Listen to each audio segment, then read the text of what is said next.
की प्रतिकृति में उड़ेल दिया, जिससे वह तुरंत सक्रिय हो गई। भयंकर लपटों को धारण किए 9 विशाल अग्निनाग उस प्रतिकृति से बाहर निकले और सीधे द्विजेंद्र की ओर झपटे। यह देखकर द्विजेंद्र की भौहें तन गईं। हालांकि ये 9 अग्निनाग उतने शक्तिशाली नहीं थे जितना कि उस मूर्ख बाघ का महाविपत्ति लोक दिव्य अस्त्र का प्रहार था, लेकिन फिर भी वे उसे काफी परेशानी में डाल सकते थे। इन दोनों जानवरों के संयुक्त हमले का सामना करते हुए शायद उसका पलड़ा भारी न रहे। ऐसा लग रहा था कि आज उसके पास अपनी असली ताकत दिखाने के अलावा कोई विकल्प नहीं था। एक ही विचार के साथ द्विजेंद्र ने एक बेहद शक्तिशाली आभामंडल मुक्त कर दिया। उसी क्षण उसके शरीर पर एक शक्तिशाली ऊर्जा बिखेरने वाला लबादा प्रकट हो गया। अरे, महाविपत्ति लोक दिव्य अस्त्र के स्तर का एक रक्षात्मक लबादा! यह देखकर शार्दूल ने आश्चर्य से कहा, मुझे उम्मीद नहीं थी कि तुझ जैसे बूढ़े कुत्ते के पास भी कुछ होगा। तेरे पास सच में महाविपत्ति लोक दिव्य अस्त्र के स्तर का एक रक्षात्मक लबादा है। यहां तक कि उसके मालिक के पास भी महाविपत्ति लोक दिव्य अस्त्र के स्तर का कोई रक्षात्मक लबादा नहीं था, जिससे शार्दूल थोड़ा नाखुश हो गया। विराट का स्वर्ण ड्रैगन अवतार, विशाल कछुआ और शार्दूल ने पूर्वी सागर में प्राचीन ड्रैगन महल के खंडहरों के भीतरी शहर में प्रशिक्षण लेते हुए इतने साल बिताए थे, लेकिन उन्हें केवल कुछ आक्रामक महाविपत्ति लोक दिव्य अस्त्र ही मिले थे, कोई रक्षात्मक अस्त्र नहीं मिला था। यह एक ऐसी बात थी जिसका विराट को भी पछतावा था। अगर उन्हें कोई रक्षात्मक महाविपत्ति लोक दिव्य अस्त्र मिल जाता तो उनके जीवित रहने की क्षमता कई गुना बढ़ जाती। शार्दूल को बार बार बूढ़ा कुत्ता कहते हुए सुनकर द्विजेंद्र का चेहरा बेहद भद्दा हो गया। नीच जानवर, तू मरने लायक है, द्विजेंद्र ने ठंडे स्वर में कहा। उसका चेहरा भयानक लग रहा था। Boom boom boom! उसने शार्दूल पर एक और भयंकर हमला बोल दिया। दुर्भाग्य से, हालांकि उसने दांव संघ की विरासत भूमि में एक रक्षात्मक महाविपत्ति लोक दिव्य अस्त्र प्राप्त कर लिया था, लेकिन उसे कोई आक्रामक अस्त्र नहीं मिला था। यह महाविपत्ति लोक दिव्य अस्त्र केवल उसकी रक्षा बढ़ा सकता था, उसकी आक्रमण शक्ति नहीं। महाविपत्ति लोक दिव्य अस्त्र के उस विशाल हथौड़े को धारण किए हुए शार्दूल ने जो ताकत दिखाई, वह उसकी ताकत से कम नहीं थी। हालांकि द्विजेंद्र बेहद क्रोधित था, लेकिन वह शार्दूल का कुछ नहीं बिगाड़ पा रहा था। बेशक, चूंकि द्विजेंद्र शार्दूल का कुछ नहीं कर सकता था, इसलिए शार्दूल और नीलिमा भी उसका कुछ खास नहीं बिगाड़ पा रहे थे। आखिरकार द्विजेंद्र को महाविपत्ति लोक दिव्य अस्त्र के रक्षात्मक लबादे की सुरक्षा प्राप्त थी। वे उसकी रक्षा को भेद कर कोई वास्तविक नुकसान नहीं पहुंचा सकते थे। द्विजेंद्र को शार्दूल और नीलिमा के साथ एक भयंकर युद्ध में उलझा हुआ देखकर तक्षक, एल्डर चैतन्य, नक्श और अन्य लोगों की रीढ़ में सिहरन दौड़ गई। उन्होंने सोचा था कि द्विजेंद्र के एकांतवास से बाहर आने के बाद उन्हें उनका सबसे बड़ा सहारा मिल जाएगा और उनके बुरे दिन आखिरकार खत्म हो जाएंगे। लेकिन उन्हें यह उम्मीद नहीं थी कि उस मूर्ख बाघ की ताकत इतनी भयानक हो गई थी। एक महाविपत्ति लोक दिव्य अस्त्र को धारण किए हुए वह वास्तव में द्विजेंद्र को बराबरी की टक्कर दे रहा था। चलो हम भी चलें और अपने अध्यक्ष की मदद करें। यह देखकर कि द्विजेंद्र शार्दूल और नीलिमा को हरा नहीं पा रहा था, तक्षक मुड़ा और एल्डर चैतन्य, नक्श, ठाकुर विक्रम और अन्य लोगों से बोला। हालांकि जब वह मुड़ा तो उसने पाया कि गोगा पहले ही बिना कोई निशान छोड़े गायब हो चुका था। यह देखकर तक्षक के भीतर क्रोध का उबाल आ गया। यह कमीना, उसने उसे बचाने के लिए इतनी मुसीबत मोल ली थी, माया जैसी भयानक औरत से लड़ने के लिए अपनी जान जोखिम में डाल दी थी, और गोगा मामला खत्म होने से पहले ही वहां से भाग खड़ा हुआ था। गोगा की इस हरकत ने एक गुरु के रूप में उसे पूरी तरह से अपमानित कर दिया था। ठीक है, तक्षक की बात सुनकर एल्डर चैतन्य, नक्श और ठाकुर विक्रम सभी ने सहमति में सिर हिलाया। वे सभी जानते थे कि अब वे एक ही नाव में सवार हैं, जो सम्मान और अपमान दोनों साझा कर रहे हैं। अगर द्विजेंद्र हार गया तो उनकी जिंदगी खत्म हो जाएगी और हो सकता है कि युद्ध समर्थक गुट उन्हें पूरी तरह से मिटा दे। इस महत्वपूर्ण क्षण का सामना करते हुए वे पीछे नहीं हट सकते थे। सहमति बनने के बाद वे आगे बढ़ने और शार्दूल तथा नीलिमा पर हमला करने के लिए तैयार हो गए। तुम्हारा मुकाबला मुझसे है। तभी माया अपना भाला घुमाते हुए और ठंडी फुंकार भरते हुए उनके सामने आ गई। हालांकि उसने द्विजेंद्र के 2 वार सहे थे और गंभीर रूप से घायल थी, लेकिन उसने अभी अभी एक मध्य श्रेणी की जन्मजात नवजीवन संजीवनी गोली खाई थी। हालांकि उसकी चोटें पूरी तरह से ठीक नहीं हुई थीं, लेकिन वे कुछ हद तक कम हो गई थीं, जिससे उसे कुछ लड़ने की ताकत मिल गई थी। यह लड़ाई उसी की वजह से शुरू हुई थी, तो वह हाथ पर हाथ धरे कैसे देख सकती थी कि तक्षक और उसके जैसे लोग शार्दूल और नीलिमा पर हमला करें। जल्द ही माया, तक्षक, एल्डर चैतन्य, नक्श और ठाकुर विक्रम एक और भयंकर लड़ाई में उलझ गए। ठाकुर वीरेन ने दाएं बाएं देखा, दूर चल रहे युद्ध के मैदान पर नजर डाली और फिर मुड़कर क्षितिज की ओर भाग खड़ा हुआ। यहां तक कि गोगा भी भाग गया था, तो उसके रुकने का क्या मतलब था? उसकी ताकत के साथ माया का एक ही प्रहार उसकी निश्चित मौत का कारण बन सकता था। इस स्तर की लड़ाई उसकी पहुंच से बहुत बाहर थी। उसके साथ आए ठाकुर परिवार के योद्धाओं, साथ ही गोगा के साथ आए दांव संघ के नेताओं और संप्रदाय के योद्धाओं जैसे चिराग, नीरव और कई अन्य दांव संघ के नेताओं तथा अमर स्तर के योद्धाओं को माया ने पहले ही मौत के घाट उतार दिया था। अब इस घटना में शामिल केवल गोगा और ठाकुर वीरेन ही बचे थे। माया उन्हें मारने के लिए पूरी तरह से दृढ़ थी। अगर वह नहीं जाता तो ठाकुर वीरेन को शक था कि वह जिंदा भी बचेगा या नहीं। ठाकुर वीरेन को भागते हुए देखकर माया ने केवल दूर से उस पर नजर डाली, लेकिन उसका पीछा नहीं किया। अगर द्विजेंद्र सामने नहीं आया होता तो अगर गोगा और ठाकुर वीरेन भागने की कोशिश करते तो वह उनका पीछा करती।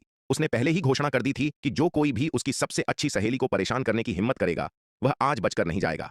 हालांकि द्विजेंद्र के आने से उसकी योजनाएं बिगड़ गईं।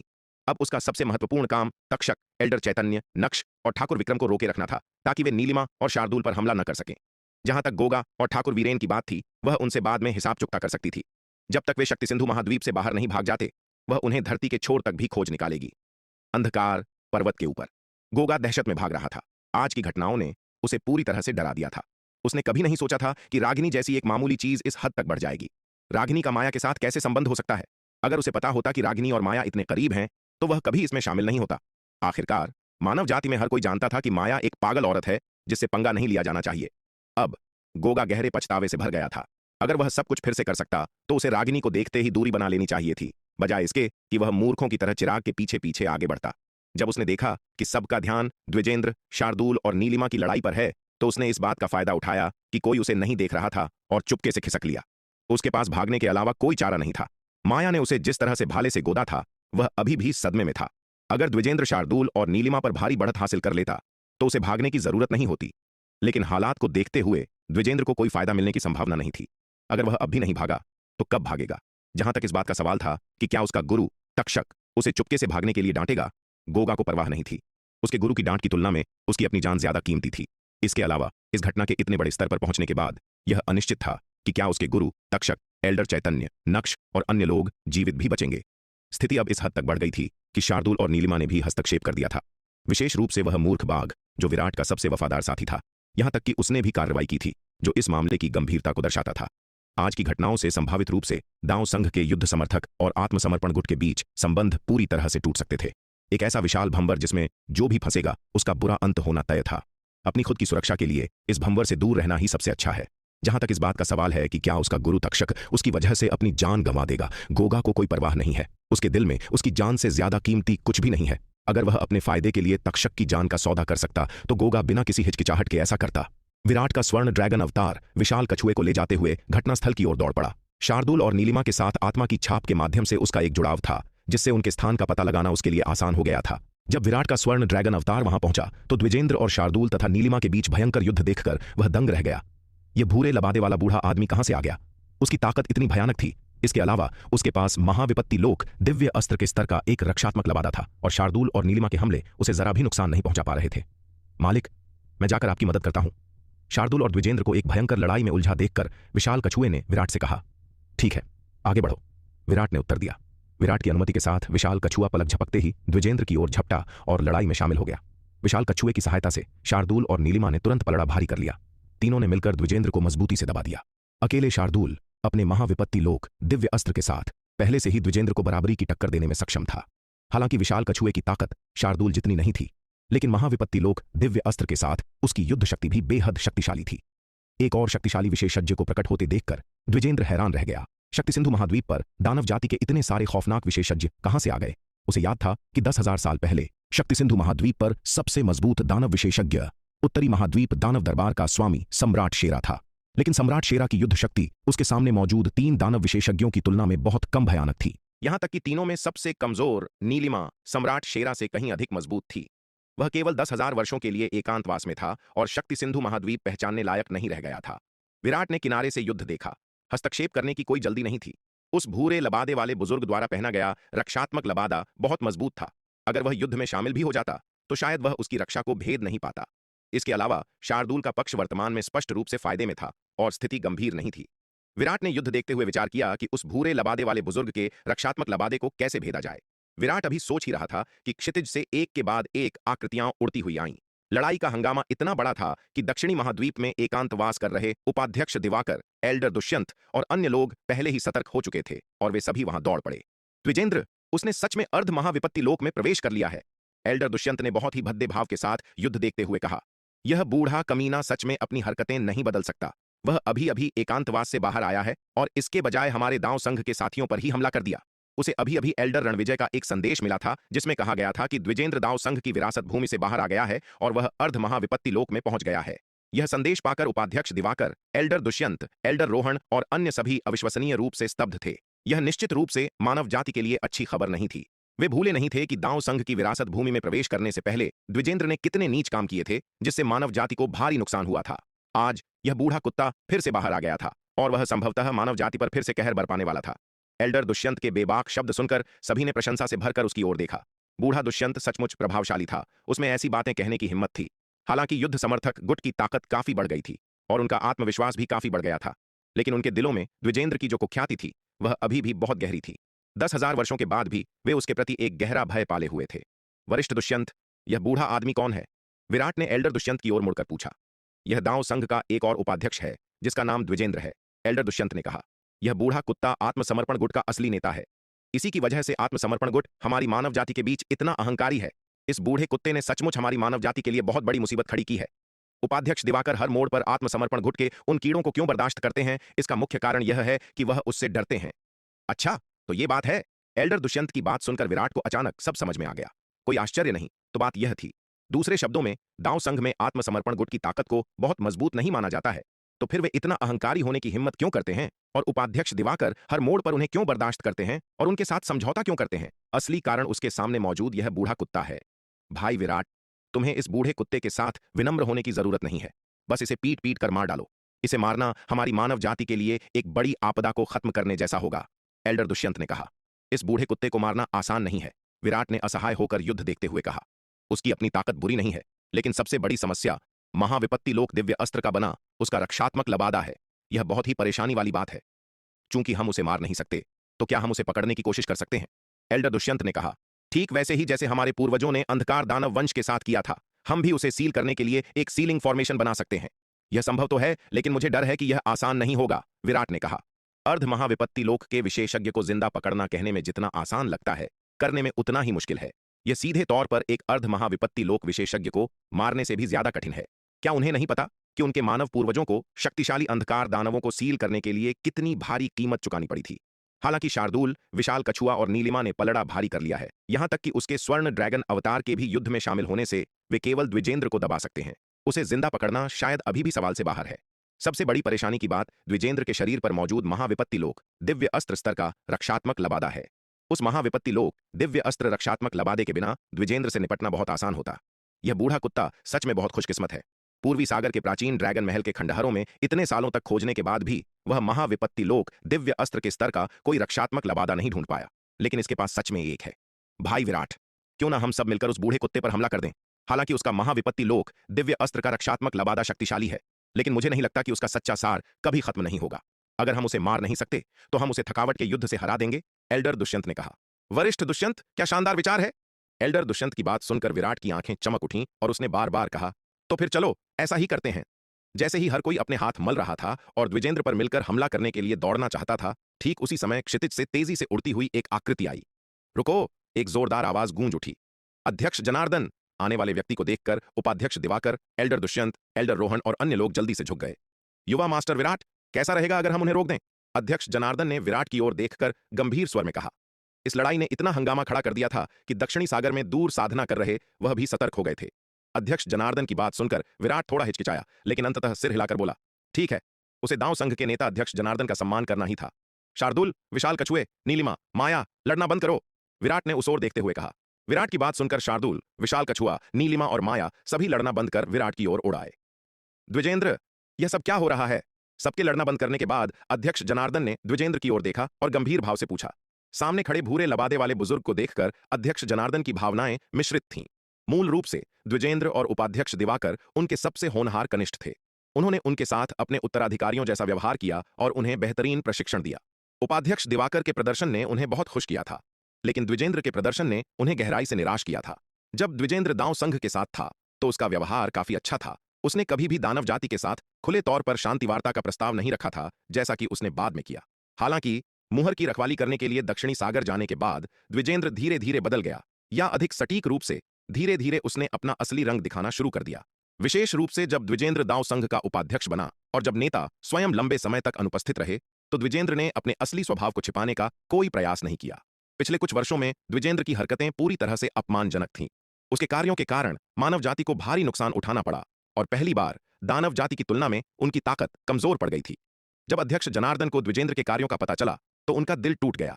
उन्होंने सचमुच यह उम्मीद नहीं की थी कि जिस उत्तराधिकारी को उन्होंने इतनी मेहनत से तैयार किया था वह ऐसा व्यक्ति निकलेगा। हालांकि तब तक द्विजेंद्र शक्तिशाली और प्रभावशाली हो चुका था और उपाध्यक्ष दिवाकर सहित युद्ध समर्थक गुट अब उसे दबा नहीं सकता था। इसके अलावा अपने पूर्ववर्ती के पतन के बाद दांव संघ के यह नेता आसानी से दक्षिणी सागर की मुहर को छोड़ने का साहस नहीं कर सके। 10,000 साल पहले तक जब द्विजेंद्र ने खुले तौर पर दानव जाति के सामने आत्मसमर्पण करने की वकालत की तो अध्यक्ष जनार्दन इसे और बर्दाश्त नहीं कर सके। उन्होंने अंतरिक्ष को चीर दिया और दांव संघ के मुख्यालय में अपने दिव्य चेतना अवतार को भेजकर द्विजेंद्र को कड़ी चेतावनी दी। यदि द्विजेंद्र ने अपना विद्रोही कृत्य जारी रखा तो वह व्यक्तिगत रूप से कचरा साफ करने के लिए दांव संघ के मुख्यालय लौट आएंगे। अध्यक्ष जनार्दन से चेतावनी मिलने के बाद द्विजेंद्र उसी रात यह डरते हुए दांव संघ की विरासत भूमि में भाग गया कि कहीं अध्यक्ष जनार्दन वास्तव में दांव संघ मुख्यालय लौटकर उसकी जान न ले लें। उसका दुस्साहस उसके इस विश्वास से उपजा था कि अध्यक्ष जनार्दन दांव संघ मुख्यालय लौटने में असमर्थ थे। उस समय वह दांव संघ में सबसे मजबूत था और वह जो चाहे कर सकता था। जब अध्यक्ष जनार्दन ने व्यक्तिगत रूप से दांव संघ लौटकर सफाई करने के अपने इरादे का संकेत दिया तो द्विजेंद्र तुरंत घबरा गया और अध्यक्ष जनार्दन के क्रोध से बचने के लिए दांव संघ की विरासत भूमि के भीतर एक अत्यंत खतरनाक क्षेत्र में भाग गया। यही कारण था कि द्विजेंद्र 10,000 साल पहले अचानक दांव संघ की विरासत भूमि के उस खतरनाक क्षेत्र में भाग गया था। बेशक इस बारे में केवल अध्यक्ष जनार्दन, उपाध्यक्ष दिवाकर और द्विजेंद्र ही जानते थे। दांव संघ के बाकी लोग इससे अनजान थे।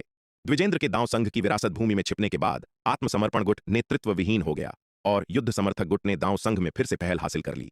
हालांकि उपाध्यक्ष दिवाकर अभी भी द्विजेंद्र से कुछ हद तक सतर्क थे। उन्हें डर था कि वह अचानक दांव संघ की विरासत भूमि से बाहर आकर युद्ध समर्थक गुट से बदला ले सकता है। इसलिए भले ही द्विजेंद्र दांव संघ की विरासत भूमि में छिप गया था, फिर भी उपाध्यक्ष दिवाकर ने आत्मसमर्पण गुट को बहुत अधिक दबाने का साहस नहीं किया, बल्कि हर मोड़ पर रियायतें दी और समझौता किया। हालांकि न तो अध्यक्ष जनार्दन और न ही उपाध्यक्ष दिवाकर ने उम्मीद की थी कि द्विजेंद्र को दांव संघ की विरासत भूमि के उस खतरनाक स्थान पर इतना बड़ा अवसर मिलेगा। 10,000 साल बाद न केवल उसने अर्ध महाविपत्ति लोक में प्रवेश किया, बल्कि उसने एक महाविपत्ति लोक दिव्य अस्त्र से बना रक्षात्मक लबादा भी प्राप्त कर लिया। इस कुतिया ने मेरे लोगों को अंधाधुंध मार डाला। मेरे पास कार्रवाई करने के अलावा कोई विकल्प नहीं था। अध्यक्ष जनार्दन के सवालों का सामना करते हुए द्विजेंद्र ने माया की ओर इशारा किया और बहस की। उसे अभी भी अध्यक्ष जनार्दन का कुछ डर था। शुरुआत में अर्ध महाविपत्ति लोक में पहुंचने और महाविपत्ति लोक दिव्य अस्त्र से बना रक्षात्मक लबादा प्राप्त करने के बाद उसने सोचा था कि वह अजेय है और उसे अब अध्यक्ष जनार्दन से डरने की जरूरत नहीं है। लेकिन आज रात की लड़ाई के बाद उसे एहसास हुआ कि 10,000 साल बीत चुके हैं और बाहरी दुनिया में बहुत बड़े बदलाव आ चुके हैं। वह पहले ही विशाल सफेद बाघ, विशाल कछुए और नीलिमा से निपटने में संघर्ष कर रहा था। अगर अध्यक्ष जनार्दन अब युद्ध में शामिल हो जाते तो महाविपत्ति लोक दिव्य अस्त्र से बने रक्षात्मक लबादे के बावजूद भी शायद वह उनका सामना नहीं कर पाता। आखिरकार भले ही अध्यक्ष जनार्दन और अन्य लोग उसके रक्षात्मक लबादे, जो कि एक महाविपत्ति लोक दिव्य अस्त्र था, की रक्षा को न भेद सकें, लेकिन उसका सच्चा सार असीमित नहीं था। अगर विरोधी थकावट के युद्ध का उपयोग करते हैं तो अंततः वह पस्त हो जाएगा। इसलिए अध्यक्ष जनार्दन के सवालों का सामना करते हुए द्विजेंद्र ने सीधे सारा दोष माया पर मढ़ दिया। द्विजेंद्र की बातें सुनकर अध्यक्ष जनार्दन हैरान रह गए। उन्होंने सोचा था कि आज की लड़ाई द्विजेंद्र द्वारा अर्ध महाविपत्ति लोक में पहुंचने के बाद युद्ध समर्थक गुट के लोगों को अंधाधुंध मारने के कारण हुई थी, लेकिन द्विजेंद्र के लहजे से ऐसा लग रहा था कि ऐसा नहीं था। सुश्री माया, क्या इसने जो कहा वह सच है? अध्यक्ष जनार्दन ने माया की ओर मुड़कर पूछा। बिल्कुल सही। मैंने आत्मसमर्पण गुट के कई कीड़ों को मारा है, लेकिन वे मरने लायक ही थे। किसने कहा था उनसे कि मेरी अच्छी बहन के साथ ऐसी घिनौनी हरकतें करें? माया ने ठंडी फुंकार भरी। वह उस बूढ़े आदमी से बिल्कुल भी नहीं डरती थी। उसे यकीन था कि उसने आज जो कुछ भी किया उसमें कुछ भी गलत नहीं था और उसे यकीन था कि विराट उसके साथ खड़ा होगा। सुश्री माया, क्या आप मुझे और विस्तार से बता सकती हैं? अध्यक्ष जनार्दन ने माया की ओर देखते हुए पूछा। यह सुनकर माया ने विराट की ओर देखा और उसका इशारा मिलने के बाद उसने विस्तार से घटनाएं सुनाई। बताइए, क्या आपको नहीं लगता कि ये कमीने मरने लायक थे? उसने अंत में जोड़ा। माया की बातें सुनकर कमरे में सन्नाटा छा गया। सच तो यह था कि दांव संघ का युद्ध समर्थक गुट और तक्षक सहित आत्मसमर्पण गुट दोनों ही उन बातों के आदी हो चुके थे जो माया ने कही थीं। विराट के दांव संघ में शामिल होने से पहले आत्मसमर्पण गुट और भी अधिक लापरवाही से काम करता था, ऐसे अनगिनत कृत्य करता था जो 100 या 1000 गुना अधिक जघन्य थे। हालांकि तब आत्मसमर्पण गुट शक्तिशाली था और युद्ध समर्थक गुट केवल आंखें मूंद सकता था। लेकिन अब चिराग, नीरव और अन्य लोग दुर्भाग्य से गलत लोगों से टकरा गए थे। वे केवल अपनी किस्मत को दोष दे सकते थे। अगर मेरे बेटे ने ऐसा किया भी तो क्या? वह रागिनी तो बस एक मामूली अमर स्तर की महिला योद्धा है। वह मेरे बेटे की बराबरी कैसे कर सकती है? अगर मैं उसे मार भी देता तो इसमें क्या बड़ी बात थी? बस इतनी सी कुतिया के लिए तुमने मेरे बेटे को मार डाला। एल्डर चैतन्य ने गुस्से से कहा। तेरा बेटा है क्या चीज? मेरी नजरों में वह बहन रागिनी के एक बाल के बराबर भी नहीं है। अगर उसने बहन रागिनी को छूने की भी हिम्मत की तो उसे मरने के लिए तैयार रहना चाहिए। माया ने उपहास करते हुए कहा। महज एक अमर स्तर की महिला के लिए उसने वास्तव में मेरे इतने सारे लोगों को मार डाला। अध्यक्ष, क्या आपको नहीं लगता कि उसने बहुत ज्यादा कर दिया? द्विजेंद्र ने उदास चेहरे के साथ कहा। उसकी नजरों में वह रागिनी और स्वर लहरी आश्रम की अन्य महिलाओं को इंसान भी नहीं मानता था। सार्वजनिक रूप से रागिनी को कपड़े उतारने और नाचने के लिए मजबूर करने की तो बात ही छोड़िए, अगर चिराग ने पूरे स्वर लहरी आश्रम की हर महिला का बलात्कार करके हत्या भी कर दी होती तो भी उसे यह कोई बड़ी बात नहीं लगती। वाह बूढ़े कुत्तों, तुम्हारी तो अपने बारे में क्या ही ऊंची राय है। द्विजेंद्र की बातें सुनकर विराट बोल पड़ा। उसने एल्डर चैतन्य और द्विजेंद्र की ओर देखा और कहा, अगर माया ने ऐसा किया भी तो क्या हुआ? चिराग और नीरव तो बस दिव्य विकास लोक के प्रारंभिक चरण के कुछ कीड़े मकोड़े हैं। वे मेरे लोगों की बराबरी कैसे कर सकते हैं? दिव्य विकास लोक के प्रारंभिक चरण का कुछ कचरा। उन्हें मारना कोई बड़ी बात नहीं है। महज दिव्य विकास लोक के प्रारंभिक चरण के कुछ कचरे की वजह से तुमने मेरे लोगों को छूने की हिम्मत की। क्या तुम्हें नहीं लगता कि तुम बहुत आगे बढ़ गए हो? विराट की बातें सुनकर द्विजेंद्र और एल्डर चैतन्य निशब्द रह गए। विराट के शब्द मूल रूप से वही थे जो उन्होंने अभी अभी उल्टे तरीके से कहे थे। उनकी नजरों में रागिनी और स्वर लहरी आश्रम की अन्य महिलाएं वास्तव में कुछ भी नहीं थीं। अगर वे मारी भी गईं तो क्या? लेकिन विराट की नजरों में चिराग और नीरव भी कुछ भी नहीं लग रहे थे। चूंकि वे स्वर लहरी आश्रम के योद्धाओं के जीवन की परवाह नहीं कर सकते थे, इसलिए विराट स्वाभाविक रूप से चिराग और नीरव के जीवन की परवाह नहीं कर सकता था। अगर उन्हें विराट का खंडन करना होता तो वे स्वयं का ही खंडन कर रहे होते। उनके दिलों में चिराग और नीरव का जीवन अविश्वसनीय रूप से महत्वपूर्ण था, लेकिन विराट की तुलना में उनकी स्थिति और रुतबा पूरी तरह से महत्वहीन था। उनके पिछले दृष्टिकोण के अनुसार विराट की बातें पूरी तरह से उचित थीं। चिराग, नीरव और अन्य लोगों ने इतने जघन्य कृत्य किए तो वे स्वाभाविक रूप से मरने लायक थे, लेकिन चूंकि वे पहले ही मर चुके हैं तो क्या हम इस मामले को यहीं खत्म कर दें? इस समय अध्यक्ष जनार्दन ने भीड़ पर नजर डाली और कहा, अंधकार दानव वंश जैसे दुर्जेय शत्रु के साथ अध्यक्ष जनार्दन सचमुच यह नहीं देखना चाहते थे कि मानव जाति एक दूसरे पर हमला करे और एक दूसरे को मार डाले। यद्यपि वह द्विजेंद्र से बहुत निराश और खफा थे, द्विजेंद्र आखिरकार वही व्यक्ति था जिसे उन्होंने व्यक्तिगत रूप से प्रशिक्षित किया था, और वह अभी भी यह नहीं देखना चाहते थे कि द्विजेंद्र अपने ही लोगों के हाथों मरे। इसके अलावा द्विजेंद्र अब अर्ध महाविपत्ति लोक में प्रवेश कर चुका है और उसके पास महाविपत्ति लोक दिव्य अस्त्र स्तर का एक रक्षात्मक लबादा है। उसे मारने के लिए संभवतः विराट और अन्य लोगों को एक बड़ी कीमत चुकानी होगी। इन संसाधनों को आंतरिक कलह पर बर्बाद करना एक ऐसी चीज है जिसे अध्यक्ष जनार्दन बिल्कुल भी नहीं देखना चाहते हैं। इसके अलावा अध्यक्ष जनार्दन अभी भी द्विजेंद्र के लिए थोड़ी सी उम्मीद रखते हैं, यह आशा करते हुए कि वह पश्चाताप करेगा और दानवों के खिलाफ लड़ने में मानवता की मदद करने के लिए अपनी शक्ति का उपयोग करेगा। द्विजेंद्र के सभी कृत्य मुहर की रखवाली के लिए दक्षिणी सागर जाने के बाद हुए। अध्यक्ष जनार्दन ने व्यक्तिगत रूप से उन्हें नहीं देखा था। द्विजेंद्र के कर्मों के बारे में उनकी समझ उपाध्यक्ष दिवाकर के माध्यम से ही आई थी। हालांकि अध्यक्ष जनार्दन उपाध्यक्ष दिवाकर पर बहुत भरोसा करते थे, यह मानते हुए कि वह झूठ नहीं बोलेंगे, लेकिन उन्हें इस बात का यकीन नहीं था कि उपाध्यक्ष दिवाकर और द्विजेंद्र के बीच का संघर्ष सत्ता संघर्ष के कारण था या नहीं।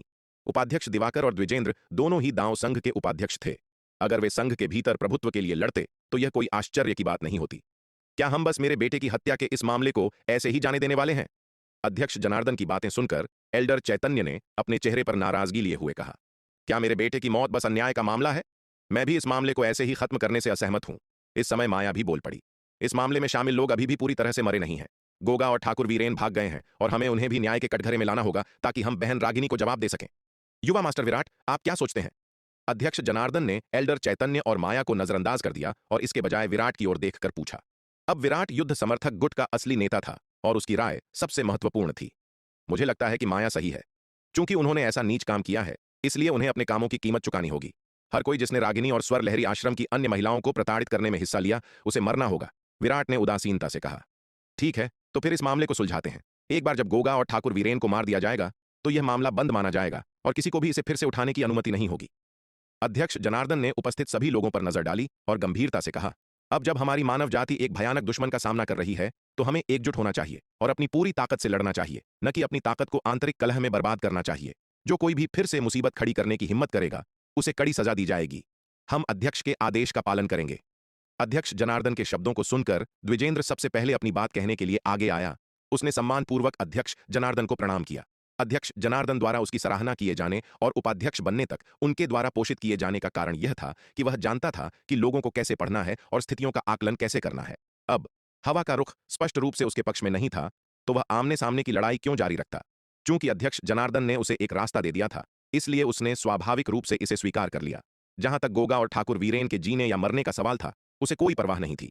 दिव्य विकास लोक के प्रारंभिक चरण के दो मामूली योद्धा उसकी जान के लायक नहीं थे। गोगा और ठाकुर वीरेन की तो बात ही छोड़िए, यहां तक कि तक्षक और एल्डर चैतन्य भी जब उन्हें छोड़ने का समय आएगा तो वह बिना किसी हिचकिचाहट के ऐसा करेगा। उसके जैसे व्यक्ति के लिए सब कुछ उसके अपने हितों पर आधारित था। वह वही करेगा जो उसके लिए सबसे ज्यादा फायदेमंद होगा। अगर उसे पता होता कि युद्ध समर्थक गुट इतना शक्तिशाली है तो वह शुरुआत से माया पर हमला नहीं करता, बेवजह उन्हें अपने खिलाफ फायदा उठाने का मौका नहीं देता और खुद को नुकसानदेह स्थिति में नहीं डालता। द्विजेंद्र के बयान पर अध्यक्ष जनार्दन ने हल्के से सिर हिलाया। वे काफी संतुष्ट थे। अगर द्विजेंद्र पश्चाताप कर सकता था और मानव जाति के लिए योगदान दे सकता था तो वह उसे फिर से स्वीकार कर लेंगे। युवा मास्टर विराट, आप इस दृष्टिकोण के बारे में क्या सोचते हैं? अध्यक्ष जनार्दन ने विराट की ओर मुड़कर पूछा। ठीक है, तो फिर हम अध्यक्ष जनार्दन के कहे अनुसार ही करते हैं। विराट ने सिर हिलाया। अध्यक्ष जनार्दन के कहने के बाद वह और कर ही क्या सकता था? अगर वह विरोध करता तो क्या यह अध्यक्ष जनार्दन का अपमान और उन्हें शर्मिंदा करना नहीं होता। अध्यक्ष जनार्दन आखिरकार दांव संघ के वर्तमान नेता हैं, मानव जाति के नाम मात्र के नेता। चूंकि अध्यक्ष जनार्दन उसकी राय का इतना सम्मान करते हैं, इसलिए उसके पास उनके सम्मान को ठुकराने का कोई कारण नहीं है। इसके अलावा मुख्य बात यह है कि वह वर्तमान में द्विजेंद्र का कुछ नहीं बिगाड़ सकता। हालांकि वे थकावट के युद्ध के माध्यम से द्विजेंद्र को थका सकते हैं, लेकिन अगर द्विजेंद्र मौत तक नहीं लड़ता बल्कि भागने की कोशिश करता है तो वे उसे रोक नहीं पाएंगे। अगर द्विजेंद्र भाग निकलता है और वे एक दूसरे के जानी दुश्मन बन जाते हैं तो अंतहीन परेशानियां खड़ी हो जाएंगी। अभी के लिए वे केवल टाल-मटोल की रणनीति अपना सकते हैं और तब तक इंतजार कर सकते हैं जब तक कि तलवार संप्रदाय की ताकत उससे आसानी से निपटने के लिए पर्याप्त न हो जाए। अध्यक्ष जनार्दन की बात सुनकर तक्षक, एल्डर चैतन्य, नक्श और ठाकुर विक्रम बेहद अनिच्छुक थे, लेकिन चूंकि द्विजेंद्र भी अध्यक्ष जनार्दन के फैसले से सहमत था, इसलिए उनकी आपत्तियों का कोई फायदा नहीं था। आखिरकार द्विजेंद्र के समर्थन के बिना वे अकेले माया को भी नहीं हरा सकते थे, तो पूरे युद्ध समर्थक गुट का सामना करने की तो बात ही छोड़िए। माया भी अध्यक्ष जनार्दन के फैसले से बहुत संतुष्ट थी। आखिरकार अध्यक्ष जनार्दन के फैसले ने उसे काफी सम्मान दिया था। खैर, उसने इस मामले में शामिल ज्यादातर लोगों को पहले ही मार दिया था। केवल गोगा और ठाकुर वीरेन ही बचे थे। इन दोनों से निपटने के बाद इस मामले में शामिल हर किसी से निपट लिया जाएगा जो रागिनी के लिए एक संतोषजनक जवाब होगा। इसके बाद अध्यक्ष जनार्दन ने गोगा और ठाकुर वीरेन के लिए गिरफ्तारी वारंट जारी कर दिए। जो कोई भी इन दोनों से टकराए उसे उन्हें जिंदा या मुर्दा पकड़ लेना चाहिए। इस मामले के खत्म होने के बाद द्विजेंद्र तक्षक, एल्डर चैतन्य और नक्श को दानवनाशक नगर ले गया और एक स्थानांतरण व्यूह के माध्यम से दांव संघ मुख्यालय लौट गया। तक्षक, एल्डर चैतन्य, नक्श, मुझे विस्तार से बताओ कि इन सालों में दांव संघ के साथ वास्तव में क्या हुआ है। विशेष रूप से वह युवक जिसका नाम विराट है, उसकी पृष्ठभूमि क्या है और यहां तक कि अध्यक्ष जनार्दन भी उसे युवा मास्टर विराट क्यों कहते हैं। द्विजेंद्र ने तक्षक, एल्डर चैतन्य और नक्श की ओर देखा और उदासीनता से पूछा। आज जो हुआ था उसने वास्तव में उसकी समझ को पूरी तरह से चकनाचूर कर दिया था। उसे लगा कि 10,000 साल के एकांतवास के बाद पूरा शक्ति सिंधु महाद्वीप पूरी तरह से अपरिचित हो गया था। उसने मूल रूप से सोचा था कि अर्ध महाविपत्ति लोक में प्रवेश करने के बाद वह पूरे शक्ति सिंधु महाद्वीप पर राज कर सकता है और वास्तव में अजेय हो सकता है। किसे पता था कि वापस आने के पहले ही दिन उसके मुंह पर एक जोरदार तमाचा पड़ेगा। अब उसे शक्ति सिंधु महाद्वीप की स्थिति की वास्तविक समझ की सख्त जरूरत थी। द्विजेंद्र की बातें सुनकर तक्षक, एल्डर चैतन्य, नक्श और अन्य लोगों ने एक दूसरे की ओर देखा और अंततः द्विजेंद्र को वह सब बता दिया जो वे जानते थे। उनकी बातें सुनने के बाद द्विजेंद्र शांत हो गया। उन तीनों से उसने जो जाना उससे उसे पता चला कि पिछले 100 सालों में शक्ति सिंधु महाद्वीप पर जो घटनाएं हुई थीं, वे पिछले लाखों वर्षों में हुई घटनाओं की तुलना में कहीं अधिक थीं और बहुत बड़े स्तर की थीं। और ये सभी बदलाव अंतिम विश्लेषण में विराट नाम के उस युवक द्वारा लाए गए थे। अब से चलो कोई मुसीबत मोल नहीं लेते हैं, चलो शांत रहते हैं और स्थिति पर नजर रखते हैं। विशेष रूप से हमें अध्यक्ष जनार्दन की नाराजगी मोल नहीं लेनी चाहिए। लंबी चुप्पी के बाद द्विजेंद्र ने सबसे कहा, आज से हमें दानव जाति के खिलाफ युद्ध में सक्रिय रूप से भाग लेना चाहिए और अपने बारे में अध्यक्ष जनार्दन की धारणा को बदलना चाहिए। जब अध्यक्ष जनार्दन हमें स्वीकार करेंगे तभी हम तलवार संप्रदाय के संसाधनों का उपयोग कर सकते हैं और विकसित होना जारी रख सकते हैं। जी अध्यक्ष। द्विजेंद्र की बात सुनकर तक्षक, एल्डर चैतन्य, नक्श और अन्य लोगों के पास झुकने और आदेश स्वीकार करने के अलावा कोई विकल्प नहीं था। अब उनका आत्मसमर्पण गुट पूरी तरह से नुकसानदेह स्थिति में था और वास्तव में युद्ध समर्थक गुट का मुकाबला करने में शक्तिहीन था। द्विजेंद्र के प्रस्ताव को दांव संघ में उनके जीवित रहने का सबसे अच्छा तरीका कहा जा सकता था। आज की घटनाओं से वे पहले ही देख सकते थे कि विराट, उपाध्यक्ष दिवाकर, एल्डर दुष्यंत और युद्ध समर्थक गुट के अन्य सदस्य उन्हें खत्म करने के लिए दृढ़ संकल्पित थे। अगर आज द्विजेंद्र एकांतवास से बाहर नहीं आता तो उनके आत्मसमर्पण गुट का सफाया हो गया होता। युद्ध समर्थक गुट द्वारा उन्हें पूरी तरह से मिटा दिया गया होता। अध्यक्ष जनार्दन का विश्वास हासिल करना उनके निरंतर अस्तित्व के लिए सबसे महत्वपूर्ण कारक था। पश्चिमी महाद्वीप, दानवनाशक नगर के भीतर उपाध्यक्ष दिवाकर, एल्डर दुष्यंत, एल्डर रोहन और अन्य लोग एक साथ बैठकर शराब पी रहे थे। दिवाकर, आज तुमने एक भी शब्द क्यों नहीं बोला? ये तुम्हारे जैसा नहीं है। एल्डर दुष्यंत ने उपाध्यक्ष दिवाकर से थोड़े शक के साथ पूछा। द्विजेंद्र ने जो कुछ भी किया, तुमने अध्यक्ष को वह सब क्यों नहीं बताया? अगर अध्यक्ष को पता होता कि उसने क्या किया है तो वे शायद उसे नहीं छोड़ते। बूढ़े दुष्यंत, उपाध्यक्ष दिवाकर ने फीकी मुस्कान के साथ कहा, तुम बहुत ही साधारण तरीके से सोच रहे हो। क्या तुम्हें लगता है कि सिर्फ मेरे कहने भर से अध्यक्ष मुझ पर पूरी तरह से विश्वास कर लेते? क्या तुम्हें नहीं पता कि वह बूढ़ा बदमाश द्विजेंद्र उस समय अध्यक्ष को खुश करने में सबसे अच्छा था? जब अध्यक्ष दांव संघ में थे तो उन्हें मुझ पर यानी दिवाकर पर सबसे ज्यादा भरोसा नहीं था, बल्कि द्विजेंद्र पर था। उन्होंने आगे कहा, द्विजेंद्र के सभी कृत्य अध्यक्ष के दक्षिणी सागर में मुहर की रखवाली करने जाने के बाद ही किए गए थे। उन्होंने वह सब खुद अपनी आंखों से नहीं देखा तो वे मेरी हर बात पर कैसे विश्वास कर सकते हैं? आज कोई भी बोल सकता है, लेकिन मैं ऐसा करने के लिए सबसे अनुपयुक्त व्यक्ति हूं। अगर मैं द्विजेंद्र की बुराई करता तो मुझ पर कलह पैदा करने का आरोप लगाया जाता, जिससे केवल अध्यक्ष को नाराजगी होती और अंततः इसका उल्टा असर होता। चूंकि मामला ऐसा ही है तो बेहतर है कि कुछ न कहा जाए और समय को सब कुछ साबित करने दिया जाए। उपाध्यक्ष दिवाकर की बात सुनकर एल्डर दुष्यंत ने असहाय होकर आह भरी और कहा, तुम्हारी बात में दम है। आखिरकार उस समय कौन जानता था कि वह बूढ़ा कुत्ता द्विजेंद्र इस तरह का इंसान निकलेगा? अगर अध्यक्ष को पता होता कि वह बूढ़ा कुत्ता इतना नीच है तो वे उसे उपाध्यक्ष नहीं बनाते। द्विजेंद्र के असली रंग सामने आने से पहले किसी को नहीं पता था कि वह इस तरह का इंसान है। उस समय दांव संघ के भीतर द्विजेंद्र का रुतबा उपाध्यक्ष दिवाकर से कम नहीं था। यहां तक कि एल्डर दुष्यंत भी कभी द्विजेंद्र के अनुयायी थे। यह तब तक नहीं हुआ जब तक दांव संघ के नेता अध्यक्ष जनार्दन मोहर की रखवाली करने के लिए दक्षिणी सागर नहीं गए थे। तब जाकर द्विजेंद्र का असली रंग सामने आया, जिससे एल्डर दुष्यंत और अन्य लोगों को उसका असली चेहरा देखने को मिला। यह कहना पड़ेगा कि वह बूढ़ा कुत्ता वास्तव में अपना रूप बदलने में माहिर था। उपाध्यक्ष दिवाकर और एल्डर दुष्यंत के बीच की बातचीत सुनकर Elder Rohan, Elder Yashpal, Elder Damodar और अन्य लोग भी भावनाओं के भंवर में खो गए। उस समय द्विजेंद्र का असली रंग सामने आने से पहले कौन सोच सकता था कि वह इस तरह का इंसान है। और अब स्थिति को प्रतिकूल देखकर वह बूढ़ा कुत्ता अध्यक्ष जनार्दन के सामने फिर से अपना रूप बदलने का कौशल दिखाने लगा। अंधकार पर्वत। सेनापति क्रूर, प्रमुख नाशक, असुर हिडिंब और शक्तिशाली अंधकार दानवों के एक समूह का नेतृत्व करते हुए पहाड़ों और जंगलों से चुपचाप उड़ रहा था। वे ठीक उसी दिशा में उड़ रहे थे जहां माया और तक्षक लड़ रहे थे। मानव जाति वास्तव में आपस में ही लड़ रही थी, जो अंधकार दानव जाति के लिए एक सुनहरा अवसर था। गहन युद्ध को भांपते हुए सेनापति क्रूर स्थिति का फायदा उठाने के इरादे से तुरंत अंधकार दानव विशेषज्ञों के एक समूह को अंधकार रसातल से बाहर ले आया। लेकिन जैसे ही वे आधे रास्ते में पहुंचे, युद्ध की हलचल अचानक रुक गई। वे अब नहीं लड़ रहे हैं। जैसे ही सेनापति क्रूर को युद्ध की हलचल रुकने का आभास हुआ, उसके चेहरे पर निराशा छा गई। वह रुका और थोड़ी देर तक इस उम्मीद में इंतजार करता रहा कि युद्ध की हलचल फिर से शुरू हो जाए। उसकी निराशा के लिए उसने बहुत देर तक इंतजार किया, लेकिन कोई और युद्ध की हलचल दिखाई नहीं दी। छोड़ो, वापस चलते हैं, सेनापति क्रूर ने लापरवाही से हाथ हिलाते हुए कहा। मानव जाति की आंतरिक कलह के बिना उन्हें वहां जाने से कोई खास फायदा नहीं होता। इसके अलावा अंधकार रसातल के ऊपर का स्थानिक मार्ग लगभग इतना स्थिर हो गया था कि कोई दिव्य विकास लोक विशेषज्ञ उसमें से गुजर सके, इसलिए थोड़ा और इंतजार करने से कोई नुकसान नहीं होगा। अंधकार पर्वत। एक निश्चित जंगल में गोगा एक आवारा कुत्ते की तरह भटक रहा था। उसे अभी अभी अपने गुरु तक्षक से एक संदेश मिला था। दांव संघ के नेता अध्यक्ष जनार्दन ने उसके और ठाकुर वीरेन के खिलाफ गिरफ्तारी वारंट जारी किया था, जिसमें उन्हें पकड़ने और मार डालने का आदेश दिया गया था। यह संदेश पाकर गोगा पूरी तरह से घबरा गया। उसका दिल निराशा से भर गया। उसने कभी नहीं सोचा था कि स्वर लहरी आश्रम की युवा स्वामिनी का इतना छोटा सा मामला इस हद तक बढ़ जाएगा। अब पूरी मानव जाति के बीच उसके छिपने की कोई जगह नहीं थी। तक्षक ने उसे पहले ही बता दिया था कि वह अपना ख्याल खुद रखे, क्योंकि वह अब अपने शिष्य की रक्षा नहीं कर सकता। यह खबर मिलने के बाद गोगा की पूरब की ओर जाने की हिम्मत नहीं हुई, बल्कि वह चुपके चुपके अंधकार पर्वतों के जंगलों से होते हुए उत्तर की ओर चल पड़ा।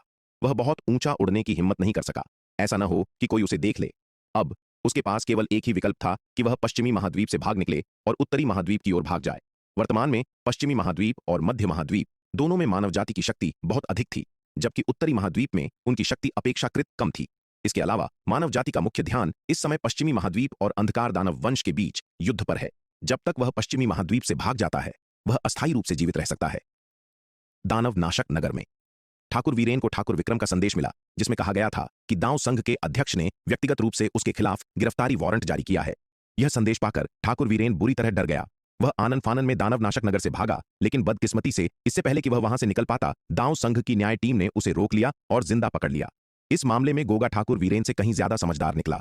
भले ही गोगा चुपके से खिसक लिया था, लेकिन वह दानव नाशक नगर नहीं गया था।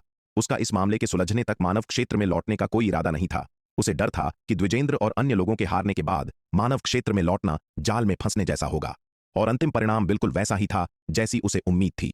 ठाकुर वीरेन को दांव संघ की न्याय टीम द्वारा जिंदा पकड़े जाने के बाद उसे सीधे दक्षिणी महाद्वीप भेज दिया गया और कार्रवाई के लिए विराट को सौंप दिया गया। जब ठाकुर वीरेन को पकड़ा जा रहा था, तब ठाकुर परिवार के एक सदस्य ने दक्षिणी सागर में मोहर की रखवाली कर रहे ठाकुर परिवार के प्रमुख ठाकुर गोकुल को एक संकट का संकेत भेजा, इस उम्मीद में कि वे उसके लिए हस्तक्षेप करेंगे।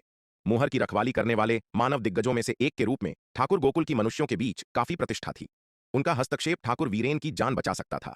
हालांकि ठाकुर गोकुल को लगा कि ठाकुर वीरेन जैसे दिव्य विकास लोक के एक मामूली योद्धा के लिए विराट को नाराज करना उचित नहीं है। अगर ठाकुर वीरेन दिव्य विकास लोक के अंतिम चरण का विशेषज्ञ होता, तो वे इसके बारे में और अधिक विचार कर सकते थे।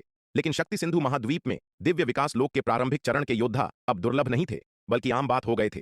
तलवार संप्रदाय के संसाधनों के साथ ठाकुर परिवार आसानी से दिव्य विकास लोक के प्रारंभिक चरण के बड़ी संख्या में योद्धा पैदा कर सकता था। तो केवल एक ठाकुर वीरेन के लिए विराट को क्यों नाराज किया जाए? इसलिए जिस ठाकुर परिवार के सदस्य ने ठाकुर गोकुल से मदद मांगी थी, उसे न केवल ठाकुर गोकुल की सहायता नहीं मिली, बल्कि उन्होंने उसे कड़ी फटकार भी लगाई। दक्षिणी महाद्वीप। विराट ने ठाकुर वीरेन को रागिनी के पैरों पर फेंक दिया और उससे कहा, सुश्री रागिनी, यह कुत्ता पकड़ा गया है, आप व्यक्तिगत रूप से इससे निपट सकती हैं। अप्सरा रागिनी, मैं गलत था, मैं फिर कभी ऐसा करने की हिम्मत नहीं करूंगा, कृपया मुझे छोड़ दीजिए।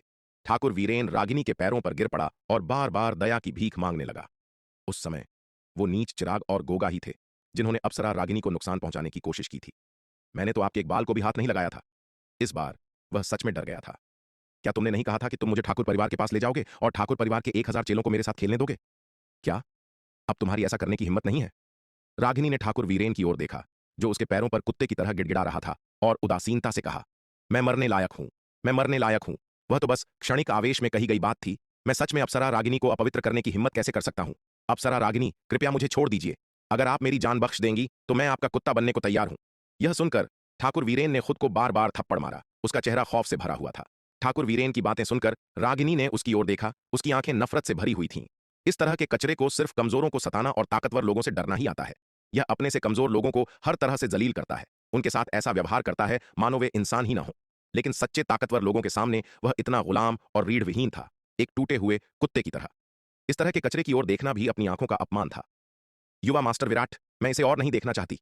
इसे मेरी नजरों से दूर कर दीजिए। रागिनी ने विराट की ओर मुड़कर कहा। वह व्यक्तिगत रूप से ठाकुर वीरेन से नहीं लड़ना चाहती थी। ऐसा ना हो कि उसके हाथ गंदे हो जाएं। ठीक है। रागिनी की बात सुनकर विराट ने सिर हिलाया। वह जानता था कि रागिनी ने इस मामले में बहुत कुछ सहा है। हालांकि माया समय पर आ गई थी और उसकी पवित्रता को बचा लिया था, लेकिन उसे जो नुकसान हुआ था वह इतनी आसानी से ठीक नहीं होने वाला था। मालिक, हम इस कमीने को मेरे हवाले क्यों नहीं कर देते? इस समय शार्दुल ने बगल से कहा। हम तो इसे ले जाओ, विराट ने कहा। अगर वह खुद ठाकुर वीरेन से निपटता तो शायद ठाकुर वीरेन थोड़ी अधिक आसानी से मर जाता, लेकिन अगर ठाकुर वीरेन शार्दुल के हाथों में पड़ जाता तो उसके लिए यह इतना सुखद नहीं होता। वह चाहकर भी आसानी से मर नहीं पाता। ठाकुर वीरेन ने कई बुराइयां की थीं और उसे इतनी आसानी से मरने देना उसके लिए बहुत बड़ी रियायत होती। उसे शार्दुल को सौंपना सबसे उपयुक्त विकल्प था। धन्यवाद मालिक, विराट की बात सुनकर शार्दुल ने खुशी से कहा। इतना कहते हुए उसने अपना पंजा फैलाया और ठाकुर वीरेन को घसीट लिया। मुझे छोड़ दो अप्सरा रागिनी, मुझे छोड़ दो। शार्दुल की पकड़ में आकर ठाकुर वीरेन घबरा गया और बार बार चिल्लाने लगा। तू कुत्ते, चिल्ला क्यों रहा है? शार्दुल ने उसके चेहरे पर अपने पंजे से जोरदार तमाचा मारा, जिससे उसका चेहरा विकृत हो गया। उसे एक पैर से घसीटते हुए शार्दुल मुख्य कक्ष से बाहर चला गया। छोटी मूर्ख चिड़िया, बाघ देवता के पास एक मजेदार काम है, क्या तू आकर खेलना चाहती है? शार्दुल ठाकुर वीरेन को घसीटते हुए यंत्र व्यूह कार्यशाला ले गया और नीलिमा को ढूंढ निकाला। दक्षिणी महाद्वीप लौटने के बाद नीलिमा माया के साथ आराम करने के लिए यंत्र व्यूह कार्यशाला में गई थी। लड़ाई में माया गंभीर रूप से घायल हो गई थी। विराट ने उसे बड़ी मात्रा में उपचार की गोलियां दी थीं और उसे जीवन स्रोत मोती भी उधार दिया था ताकि वह ठीक से स्वस्थ हो सके। कैसा मजेदार काम? नीलिमा ने उत्सुकता से पूछा। चलो इस कुत्ते को मारने के तरीकों के बारे में सोचते हैं, शार्दुल ने अपने पंजों में घसीटते हुए ठाकुर वीरेन की ओर इशारा करते हुए कहा। उफ, यह क्या है, कितना घिनौना! नीलिमा ने ठाकुर वीरेन की ओर देखते हुए घृणा के भाव से कहा, जिसका चेहरा शार्दुल ने बुरी तरह कुचल दिया था। यह कुत्ता, यह ठाकुर वीरेन है, क्या तू इसे नहीं पहचानती? शार्दुल ने अपना बड़ा प्यारा सा सिर झुकाया और दबी हुई आवाज में कहा। मूर्ख चिड़िया, तेरी याददाश्त बहुत खराब है। अभी कुछ ही समय हुआ है और तूने उसे पहचाना तक नहीं। क्या ठाकुर वीरेन? शार्दुल की बातें सुनकर माया भी वहां आ गई। उसने ठाकुर वीरेन की ओर देखा, जिसका चेहरा शार्दुल ने बुरी तरह कुचल दिया था और जो बमुश्किल सांस ले रहा था और कुछ हद तक दंग रह गई। यह खून से लथपथ गंदगी, क्या यह ठाकुर वीरेन है? अगर आप ध्यान से न देखें तो आप यह बता भी नहीं सकते कि यह एक इंसान है।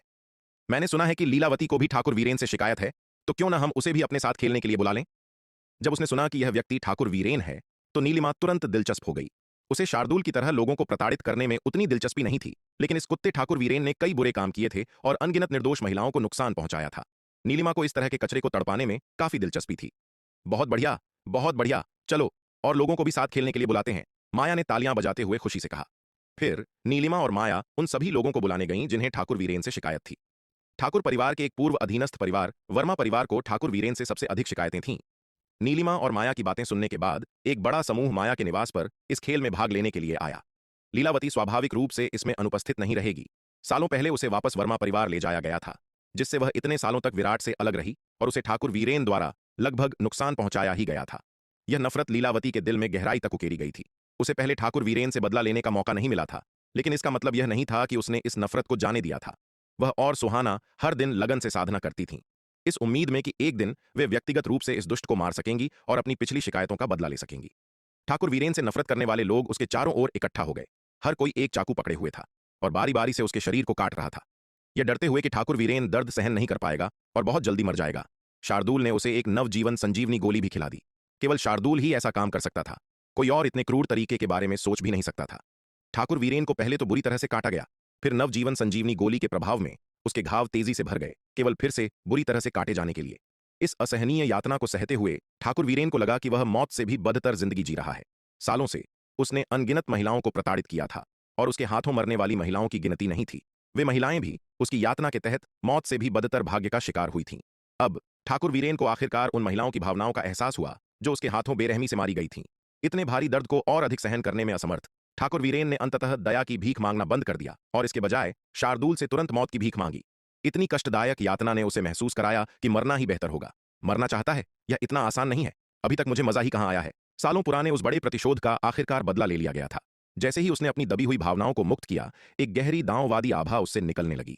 इसके तुरंत बाद दक्षिणी महाद्वीप के ऊपर आसमान में अजीबोगरीब खगोलीय घटनाएं दिखाई देने लगीं।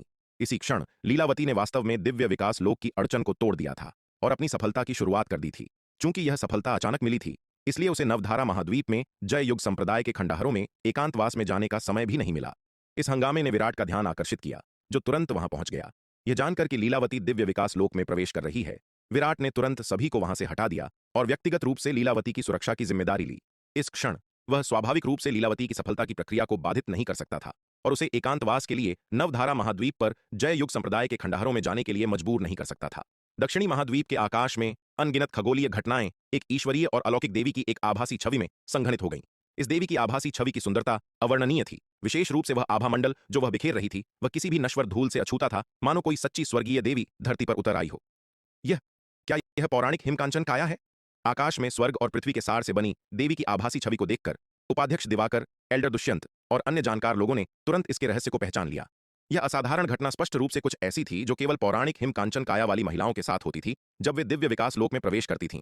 बर्फ जैसी त्वचा और कांचन जैसी हड्डियां। यह एक अत्यंत दुर्लभ काया है और साधना के लिए स्वाभाविक रूप से एक आदर्श पात्र है। इस काया वाली महिला के साथ साधना करने से किसी की साधना अकल्पनीय गति तक तेज हो सकती है। इसके अलावा इस काया वाली महिला का कौमार्य योद्धाओं के लिए अकल्पनीय लाभ रखता है।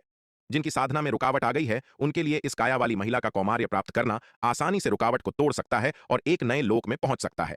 किंवदंती है कि शक्ति सिंधु महाद्वीप के प्राचीन काल में इस काया वाली एक महिला थी और अनगिनत शक्तिशाली हस्तियों द्वारा उसे पाने की भयंकर कोशिश की गई थी। यह ध्यान दिया जाना चाहिए कि प्राचीन शक्ति सिंधु महाद्वीप शक्तिशाली व्यक्तियों से भरा हुआ था, जिनमें रूपांतरण लोक के भी कई लोग शामिल थे। अंततः हिमकांचन काया वाली इस महिला को असाधारण युद्ध प्रतिभा वाले एक युवक ने प्राप्त किया। इस महिला की मदद से इस युवक ने अंततः अर्ध रूपांतरण लोक की अड़चन को तोड़ दिया और रूपांतरण लोक तक पहुंच गया। इसके अलावा इस असाधारण महिला की मदद से उसकी साधना की गति रूपांतरण लोक के अन्य विशेषज्ञों से कहीं अधिक हो गई और वह जल्दी ही शक्ति सिंधु महाद्वीप का अधिपति बन गया। यह युवा कौतुक अंततः शक्ति सिंधु महाद्वीप के इतिहास में सबसे मजबूत दांव संघ का नेता बन गया। उसकी शक्ति शक्ति सिंधु महाद्वीप पर अभूतपूर्व और अद्वितीय थी और आज तक कोई भी उसे पार नहीं कर पाया है। उस मार्शल आर्ट्स अधिपति की किंवदंती के कारण ही लोगों को पता था कि हिमकांचन काया वाली महिला एक योद्धा की साधना में कितनी चमत्कारी सहायता प्रदान कर सकती है। ऐसी महिला अपने आप में सबसे अनमोल खजाना थी। अप्रत्याशित रूप से इतने वर्षों के बाद शक्ति सिंधु महाद्वीप पर एक बार फिर हिमकांचन काया वाली महिला प्रकट हुई थी। लीलावती के दिव्य विकास लोक में प्रवेश करने के हंगामे ने न केवल दक्षिणी महाद्वीप में सभी को सचेत कर दिया, बल्कि सुदूर दक्षिणी सागर में मुहर की रक्षा करने वाले मानव शक्ति केंद्रों को भी दक्षिणी महाद्वीप के ऊपर असाधारण खगोलीय घटनाओं का हल्का सा आभास हुआ। जिज्ञासा से प्रेरित होकर मुहर के शक्तिशाली मानव रक्षकों ने अंतरिक्ष को चीर दिया और जांच करने के लिए अपने दिव्य चेतना अवतारों को दक्षिणी महाद्वीप पर भेजा। जब उन्होंने दक्षिणी महाद्वीप के ऊपर स्वर्ग और पृथ्वी के सार से बनी एक देवी की मायावी छवि देखी तो हर कोई चकित रह गया। विशेष रूप से एक कमजोर बूढ़ा आदमी जिसकी आंखों में तीव्र लालच की आग धधक रही थी। यह कमजोर बूढ़ा आदमी कोई और नहीं बल्कि ठाकुर परिवार का मुखिया ठाकुर गोकुल था। उनके ठाकुर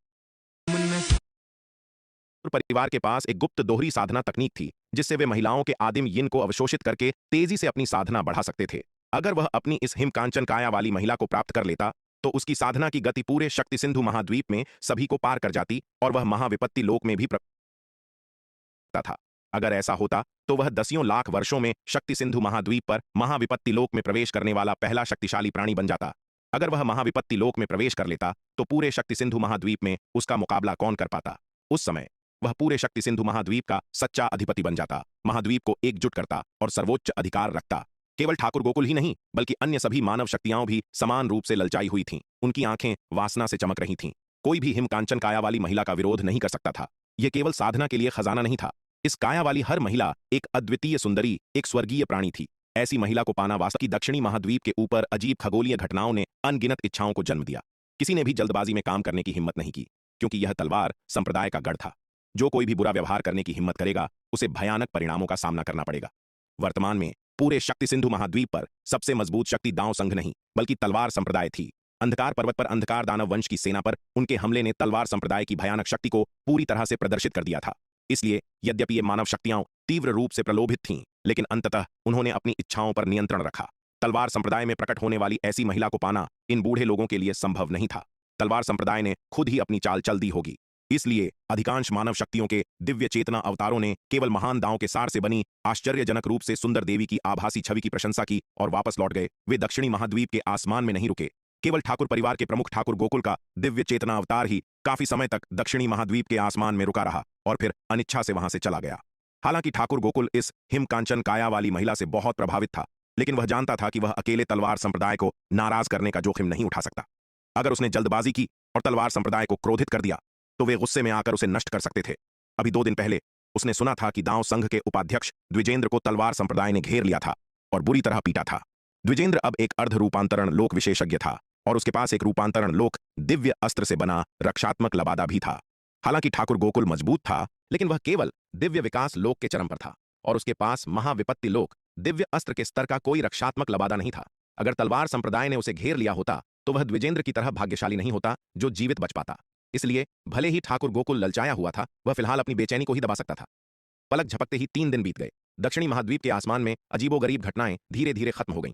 महान दांव के सार से बनी एक देवी की अतुलनीय सुंदर आभासी छवि भी धीरे धीरे फीकी पड़ गई। एक देवी की इस आभासी छवि को गायब होते देख दक्षिणी महाद्वीप में अनगिनत लोगों को निराशा महसूस हुई। महान दांव के सार से बनी एक देवी की यह आभासी छवि बस बहुत ही सुंदर थी। हर कोई इसकी अद्वितीय सुंदरता से मंत्रमुग्ध था और इसके लुभावने आकर्षण से खुद को बाहर नहीं निकाल पा रहा था। अब एक देवी की आभासी छवि के गायब होने के साथ लगभग सभी योद्धाओं को अपने दिलों में एक खालीपन महसूस हुआ, जैसे कि उन्होंने अपनी आत्मा खो दी हो। यंत्र व्यूह कार्यशाला के एक भव्य हॉल में पालथी मारकर बैठी लीलावती ने धीरे धीरे अपनी आंखें खोलीं। उसकी पहले से ही बेहद खूबसूरत आंखों में इस समय एक अतुलनीय मार्मिक गहराई थी, जैसे कि वह इस सांसारिक दुनिया से परे हो, इस लोक की किसी भी चीज के विपरीत, बल्कि स्वर्ग से आई एक ईश्वरीय प्राणी हो। इस समय लीलावती एक अतुलनीय मनमोहक आकर्षण बिखेर रही थी। यह मनमोहक आकर्षण सुहाना की दिव्य सुगंध मोहिनी काया के विपरीत था, जिसमें एक अत्यंत मजबूत आकर्षक शक्ति थी। उसका आकर्षण किसी दूसरी दुनिया का था। उसका शरीर मांस और खून का बना हुआ नहीं लगता था, बल्कि एक शुद्ध और निष्कलंक रूप था। वे ताकतवर नहीं थे से वह इस नश्वर दुनिया से परे हो। वह इस लोक की नहीं, बल्कि स्वर्ग से उतरी कोई दिव्य अप्सरा लग रही थी। इस समय लीलावती एक ऐसा आकर्षण बिखेर रही थी जो शब्दों से परे था। यह आकर्षण सुहाना की दिव्य सुगंध मोहिनी काया से बिल्कुल अलग था, जिसमें मोह लेने की एक अत्यंत तीव्र शक्ति थी। लीलावती का आकर्षण अलौकिक था। उसका शरीर मांस और रक्त का नहीं, बल्कि एक शुद्ध और बेदाग रूप प्रतीत होता था। यह अलौकिक स्वर्गीय गुण जो सीधे स्वर्ग से उतरा हुआ लगता था, विस्मय और एक तीव्र, लगभग अतृप्त लालसा दोनों को जगा रहा था। यह लालसा एक जन्मजात आदिम प्रवृत्ति से उत्पन्न हो रही थी। लीलावती के भीतर से निकलने वाली आभा में किसी भी जीवित प्राणी के लिए एक अप्रतिरोध्य आकर्षण था। विराट लीलावती को घूरते हुए पल भर के लिए सुन्न रह गया। उसे यह स्वीकार करना पड़ा कि अपने अटूट संकल्प के बावजूद वह उसकी बेजोड़ सुंदरता के आगे पूरी तरह से डगमगा गया था। विराट के खोए हुए भाव को देखकर लीलावती मुस्कुराए बिना नहीं रह सकी। वह शान से उसके पास आई, अपनी पतली उंगलियां बढ़ाईं और धीरे से विराट की ठुड्डी को ऊपर उठाया। उसका बेहद खूबसूरत चेहरा विराट के करीब आ गया और उसने अपनी मीठी सुगंधित सांसों के बीच धीरे से कहा, क्या बात है विराट, क्या तुमने पहले कभी कोई खूबसूरत लड़की नहीं देखी? उसके चेहरे पर पड़ी उसकी मीठी सांसों ने विराट की रीढ़ में सिहरन दौड़ा दी, जैसे उसे बिजली का झटका लगा हो। लीलावती, क्या तुम जानती हो कि तुम आग से खेल रही हो? विराट ने लीलावती को घूरते हुए कहा। उसका चेहरा गंभीर हो गया था। इस नादान लड़की की हिम्मत कैसे हुई उसके साथ इस तरह की शरारत करने की? वह दिन ब दिन और अधिक दुस्साहसी होती जा रही थी। हे, मैं आग से ही खेल रही हूं, तो क्या क्या तुम्हें लगता है कि तुम आग का यह गोला मुझे जलाने की हिम्मत कर सकते हो? विराट की बातों पर लीलावती खिलखिलाकर हंस पड़ी। सुहाना के साथ इतना समय बिताने के बाद उसने स्वाभाविक रूप से कुछ मोहक तरकीबें सीख ली थीं। लीलावती की इस खुली चुनौती को देखकर विराट का चेहरा और भी सख्त हो गया। ऐसा लग रहा था कि आज उसे इस नादान लड़की को सबक सिखाना ही पड़ेगा, वरना वह सच में हद पार कर देगी। उसने लीलावती को पकड़ा, उसे अपने घुटनों पर लिटाया और उसके पिछले हिस्से पर एक जोरदार वार किया। चटाक! एक तेज और तीखी आवाज पूरे हॉल में गूंज उठी। विराट, तुम यह क्या कर रहे हो? इतने संवेदनशील हिस्से पर विराट से इतनी जोर से मार खाने के बाद लीलावती तुरंत शर्म से लाल हो गई और गुस्से से चिल्लाई। इससे पहले विराट को रिझाने के अपने दुस्साहस के बावजूद वह अभी भी एक कुंवारी कन्या थी और विराट द्वारा इस तरह शर्मनाक जगह पर मारे जाने से वह घबराहट और गुस्से से भर गई थी। चटाक! विराट ने उसकी बातों को पूरी तरह से नजरअंदाज कर दिया। उसका चेहरा गंभीर था और उसने फिर से एक जोरदार वार किया। विराट ने आज इस नादान लड़की को सबक सिखाने का मन बना लिया था, ताकि वह और अधिक दुस्साहसी न हो जाए। विराट, मुझे छोड़ो! लीलावती शर्म और गुस्से से चिल्लाते हुए जोर जोर से संघर्ष करने लगी। 2 बार मार खाने के बाद लीलावती को जलन और दर्द महसूस होने लगा। वह दुष्ट विराट, उसके वार सच में बहुत भारी थे। तुम नादान छोटी लड़की, तुम अच्छी बातों के बजाय केवल बुरी बातें ही सीखती हो। मैं आज तुम्हें सबक सिखाने वाला हूं, विराट ने सख्ती से कहा। इसके साथ ही उसने एक और चटाक की आवाज के साथ जोरदार वार किया। विराट, ये सब चीजें मुझे बहन सुहाना ने सिखाई हैं। तुम कह रहे हो कि मैं बुरी चीजें सीख रही हूं? तुम्हारा मतलब है कि बहन सुहाना बुरी है? मैं बहन सुहाना को इस बारे में बताऊंगी, लीलावती ने धमकी दी। यह सुनकर विराट का चेहरा फिर से सख्त हो गया। वह अच्छी तरह से जानता था कि लीलावती ने ये बातें सुहाना से ही सीखी थीं, लेकिन अगर लीलावती ने सच में सुहाना को बता दिया तो सुहाना निश्चित रूप से उसे जिम्मेदार ठहराएगी। विराट अभी भी सुहाना से थोड़ा डरता था। तुम मुझे धमकी देने की हिम्मत कर रही हो? लगता है मैंने कुछ ज्यादा ही नरमी बरती है, विराट ने गुस्से में कहा। इस नादान छोटी लड़की की हिम्मत तो देखो, वह उसे धमकी दे रही थी। वह अविश्वसनीय रूप से साहसी हो गई थी। इतने लंबे समय तक उसे अनुशासन में न रखने के कारण यह छोटी बेवकूफ सच में समझने लगी थी कि वह बहुत बड़ी हो गई है। चटाक चटाक चटाक। इसके साथ ही विराट ने कई और प्रहार किए जो लीलावती के कोमल शरीर पर जोर से लगे। लीलावती एक के बाद एक कई भारी वार सहने के बाद दर्द से कराह उठी। तेज जलन और दर्द ने उसकी आंखों में आंसू ला दिए। विराट, मैं तुम्हें नहीं छोड़ूंगी, लीलावती गुस्से से दहाड़ी। इसके साथ ही लीलावती ने बेतहाशा संघर्ष करना शुरू कर दिया। लीलावती के भयंकर संघर्ष में विराट गलती से जमीन पर गिर गया। यह देखकर विराट हैरान रह गया। यह छोटी लड़की इतनी मजबूत कैसे हो सकती है? उसने अभी अभी दिव्य विकास लोक में प्रवेश किया था, फिर भी उसकी ताकत इतनी अधिक थी। ऐसा लगता था कि उसने सच में उसे कम आंका था। यह ध्यान दिया जाना चाहिए कि यद्यपि विराट वर्तमान में केवल आरोहण लोक के प्रारंभिक चरण में था, लेकिन ताकत के मामले में वह दिव्य विकास लोक के मध्य चरण के एक शीर्ष विशेषज्ञ के बराबर था। लीलावती के हमले के बल को देखते हुए यह स्पष्ट था कि यद्यपि इस नादान लड़की ने अभी अभी दिव्य विकास लोक के प्रारंभिक चरण में प्रवेश किया था, लेकिन उसकी ताकत दिव्य विकास लोक के मध्य चरण के विशेषज्ञ के बराबर थी। दिव्य विकास लोक में प्रवेश करने के बाद उसकी ताकत सचमुच उसकी उम्मीदों से परे थी। विराट को जमीन पर धकेलने के बाद लीलावती तुरंत पलट गई, उसके ऊपर बैठ गई और फिर अपनी मुट्ठी भींचकर उसके चेहरे पर एक जोरदार मुक्का मारा। लीलावती के मुक्के का बल काफी था, जिससे विराट की आंखों के सामने तारे नाचने लगे। नादान लड़की, तुमने सच में हद पार कर दी है। मुक्का खाने के बाद विराट आगबूला हो गया। हम्फ, तुम किसे डराने की कोशिश कर रहे हो? मैंने तुम्हें मारा तो क्या? लीलावती ने ताना मारा। उसने विराट की धमकी को बिल्कुल भी गंभीरता से नहीं लिया। इसके साथ ही उसने फिर से उसके चेहरे पर मुक्का मारा। लगातार 2 मुक्के खाने के बाद और खुद को रोक न पाने के कारण विराट पलट गया और उसने लीलावती को अपने नीचे दबा लिया। पल भर के लिए, बिल्कुल वैसे ही जैसे वे पहली बार शांतिनगर में वर्मा परिवार की हवेली में मिले थे, दोनों सड़क के गुंडों की तरह कुश्ती और हाथापाई करने लगे। लेकिन जल्द ही विराट को लगा कि उसे तालमेल बिठाने में संघर्ष करना पड़ रहा है। यह नादान लड़की लड़ाई में हमेशा की तरह अथक रूप से जिद्दी थी। इसके अलावा उनके शरीरों के बीच अंतरंग संपर्क के कारण उसके अपने शरीर में अनैच्छिक रूप से हलचल होने लगी थी। दिव्य विकास लोक में प्रवेश करने के बाद लीलावती का शारीरिक आकर्षण आश्चर्यजनक था। विराट को अपने मांस के हर एक इंच में लीलावती के लिए एक तीव्र लालसा महसूस हुई। एक ऐसी लालसा जो उसके अस्तित्व की गहराइयों से आ रही थी, एक ऐसी प्रवृत्ति जिसे वह नियंत्रित नहीं कर सकता था। यहां तक कि उसका अनंत परम रक्तवंश भी उबलने लगा। विराट ने पहले कभी ऐसा कुछ अनुभव नहीं किया था। उसकी त्वचा, उसके रक्त को किसी चीज के लिए इतनी तीव्र लालसा महसूस हो रही थी। यह आदिम जीवन शक्ति से प्रेरित इच्छा उसकी इच्छा शक्ति को हिलाने लगी थी और यहां तक कि खुद विराट भी अपना नियंत्रण खोने लगा था। विराट की हिम्मत लीलावती के साथ और अधिक उलझने की नहीं हुई। उसे डर था कि अगर चीजें इसी तरह चलती रहीं तो वह नियंत्रण खो सकता है और मौके का फायदा उठा सकता है। विराट जल्दी से लीलावती की पकड़ से मुक्त हो गया और बदहवास हालत में हॉल से भाग गया। यद्यपि वह और लीलावती एक दूसरे के प्रति आकर्षित थे और भले ही उनके बीच कुछ हो जाता तो यह कोई बड़ी बात नहीं होती, लेकिन उसकी वर्तमान स्थिति सही समय नहीं थी। आखिरकार अगर वह आज लीलावती के साथ प्रेम मिलन कर लेता तो निहारिका, शुभांगी और शालिनी क्या सोचतीं? वे उसे इतने सालों से जानती थीं, फिर भी उसने उनमें से किसी के साथ भी अपने विवाह को पूर्ण नहीं किया था। यदि वह पहले किसी अन्य महिला के साथ संबंध बनाता तो यह उनके लिए एक बहुत बड़ा झटका होता। अगर इसे ठीक से नहीं संभाला गया तो इसके परिणाम गंभीर होंगे। विराट नहीं चाहता था कि सुहाना के साथ जो हुआ वह दोहराया जाए। इसलिए यद्यपि विराट की जीवन शक्ति उमड़ रही थी, वह केवल अटूट इच्छा शक्ति के साथ ही इसे दबा सकता था। विराट को बदहवास हालत में भागते हुए देखकर लीलावती को आत्मसंतुष्टि का एहसास हुआ। छोटा बच्चा मुझसे लड़ने की कोशिश कर रहा था, अंत में तुम मुझसे हार ही गए। हालांकि जैसे ही उसने बोलना समाप्त किया, उसे कुछ याद आया और उसका चेहरा अचानक शर्म से लाल हो गया। ऐसा लग रहा था कि उनकी पिछली हाथापाई के कारण विराट के शरीर ने हिंसक प्रतिक्रिया दी थी। उनके बीच अभी अभी हुए अंतरंग संपर्क को याद करके लीलावती का दिल जोर से धड़कने लगा। तुम दुष्ट विराट, कितनी शर्म की बात है। लीलावती ने अपने जलते हुए लाल गालों को अपने हाथों से ढक लिया और शर्माते हुए कहा। काफी देर बाद जब उसकी भावनाएं पूरी तरह से शांत हो गईं, तो लीलावती आखिरकार बाहर निकली। लेकिन जैसे ही वह हिली, उसके चेहरे के भाव फिर से बदल गए। जहां विराट ने उसे मारा था, वहां अब दर्द से जलन हो रही थी। लीलावती ने अपने पिछले हिस्से को छुआ और पाया कि विराट के प्रहारों से दोनों तरफ सूजन आ गई थी। उसका हर एक कदम उसे असहनीय दर्द दे रहा था। तीव्र दर्द के कारण उसका चलना अजीब हो गया था। वह दुष्ट विराट, वह इतनी जोर से कैसे मार सकता है? अपने पिछले हिस्से में तेज जलन महसूस करते हुए लीलावती ने अपने दांत पीस लिए। उसकी आगे जाने की हिम्मत नहीं हुई। अपनी वर्तमान स्थिति में इस तरह बाहर जाने से निश्चित रूप से लोगों का ध्यान आकर्षित होगा और यदि दूसरों को पता चला कि विराट ने उसे दंड दिया है तो वह पूरी तरह से अपमानित हो जाएगी। मुख्य हॉल के बाहर सुहाना ने देखा कि विराट पहले ही जा चुका था, लेकिन लीलावती अभी तक बाहर नहीं आई थी और वह उत्सुक होने लगी। बहन लीलावती को क्या हुआ? वह अभी तक बाहर क्यों नहीं आई? यह सोचकर सुहाना पल भर के लिए झिनकी, फिर मुख्य हॉल में कदम रखा। अंदर जाने पर उसने देखा कि लीलावती वहां खाली खड़ी थी, न हिल रही थी न बैठ रही थी, बस कुछ नहीं कर रही थी। बहन लीलावती, क्या हुआ? सुहाना ने पूछा। उसका चेहरा उत्सुकता से भरा था। बहन सुहाना, वह दुष्ट विराट, उसने मुझे मारा। सुहाना का प्रश्न सुनकर लीलावती का चेहरा फिर से लाल हो गया और उसने गुस्से में दांत पीसते हुए कहा, क्या? उसने तुम्हें मारा? उसने तुम्हें कहां मारा? यह सुनकर सुहाना और भी उत्सुक हो गई। भले ही विराट ने तुम्हें मारा हो, लेकिन तुम यहां सदमे में क्यों खड़ी हो? उसने उसने उसने मुझे पीछे मारा।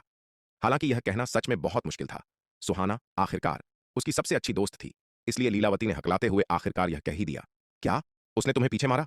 यह सुनकर सुहाना की आंखें पल भर के लिए फटी रह गईं और उसने अविश्वास के साथ कहा। काफी देर बाद सुहाना अचानक जोर से हंस पड़ी।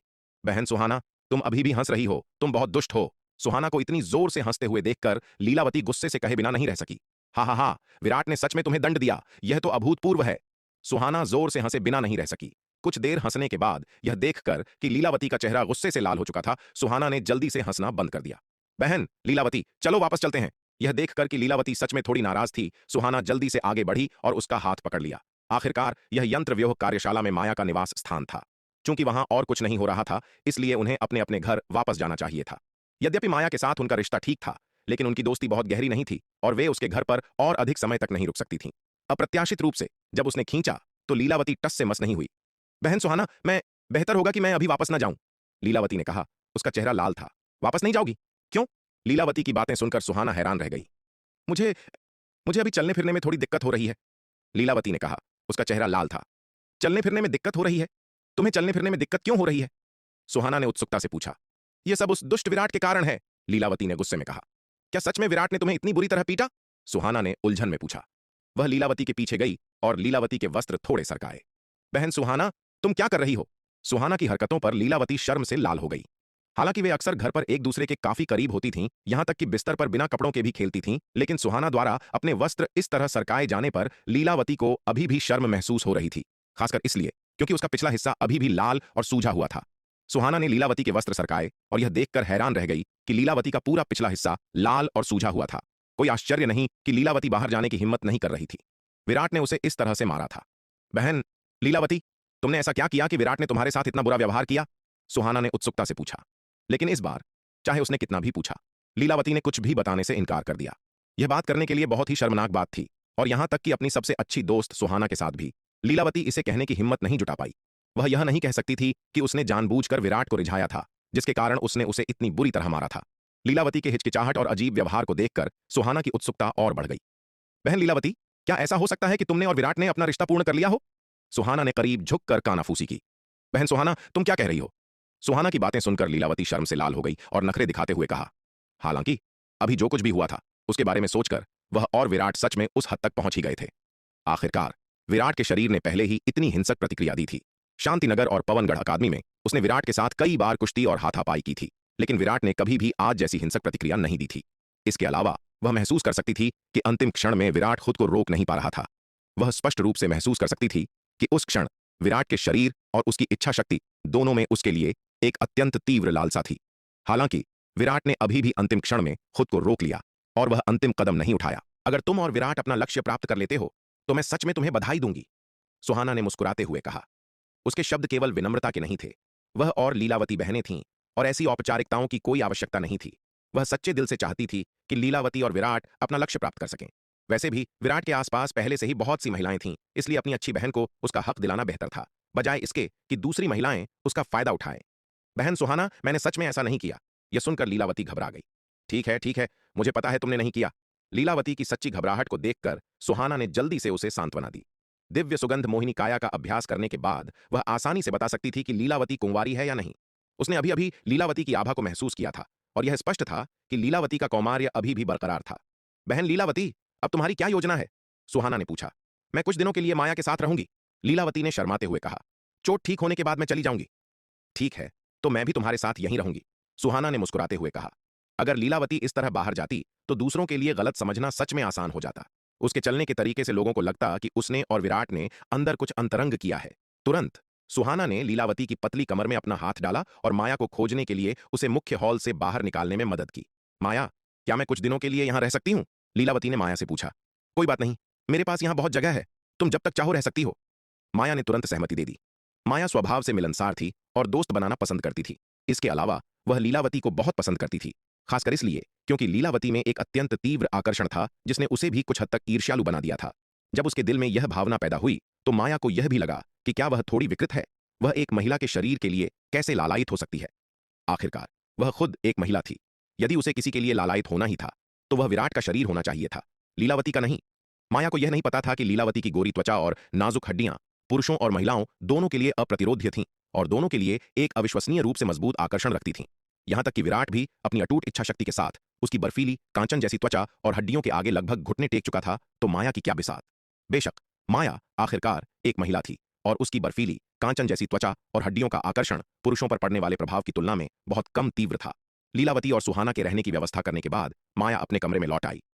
माया, क्या तुमने ध्यान नहीं दिया कि लीलावती का चलना थोड़ा अजीब था? नन्ही चिड़िया ने अपने पंख पर अपनी ठुड्डी टिकाई विचार मग्न दिख रही थी और माया से पूछा। हाँ। नन्ही चिड़िया की बातें सुनकर माया हैरान रह गई।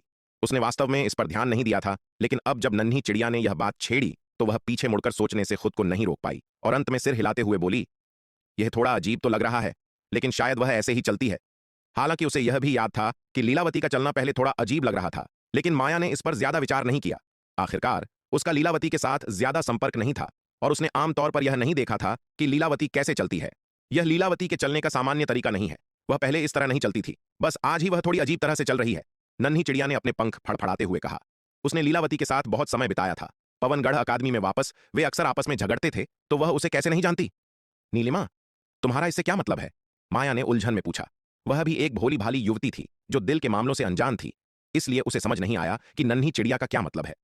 मुझे ऐसा लग रहा है कि विराट और वह नादान छोटी लड़की लीलावती, शायद मुख्य हॉल में कुछ ऐसा हुआ है जिसके बारे में बात नहीं की जा सकती।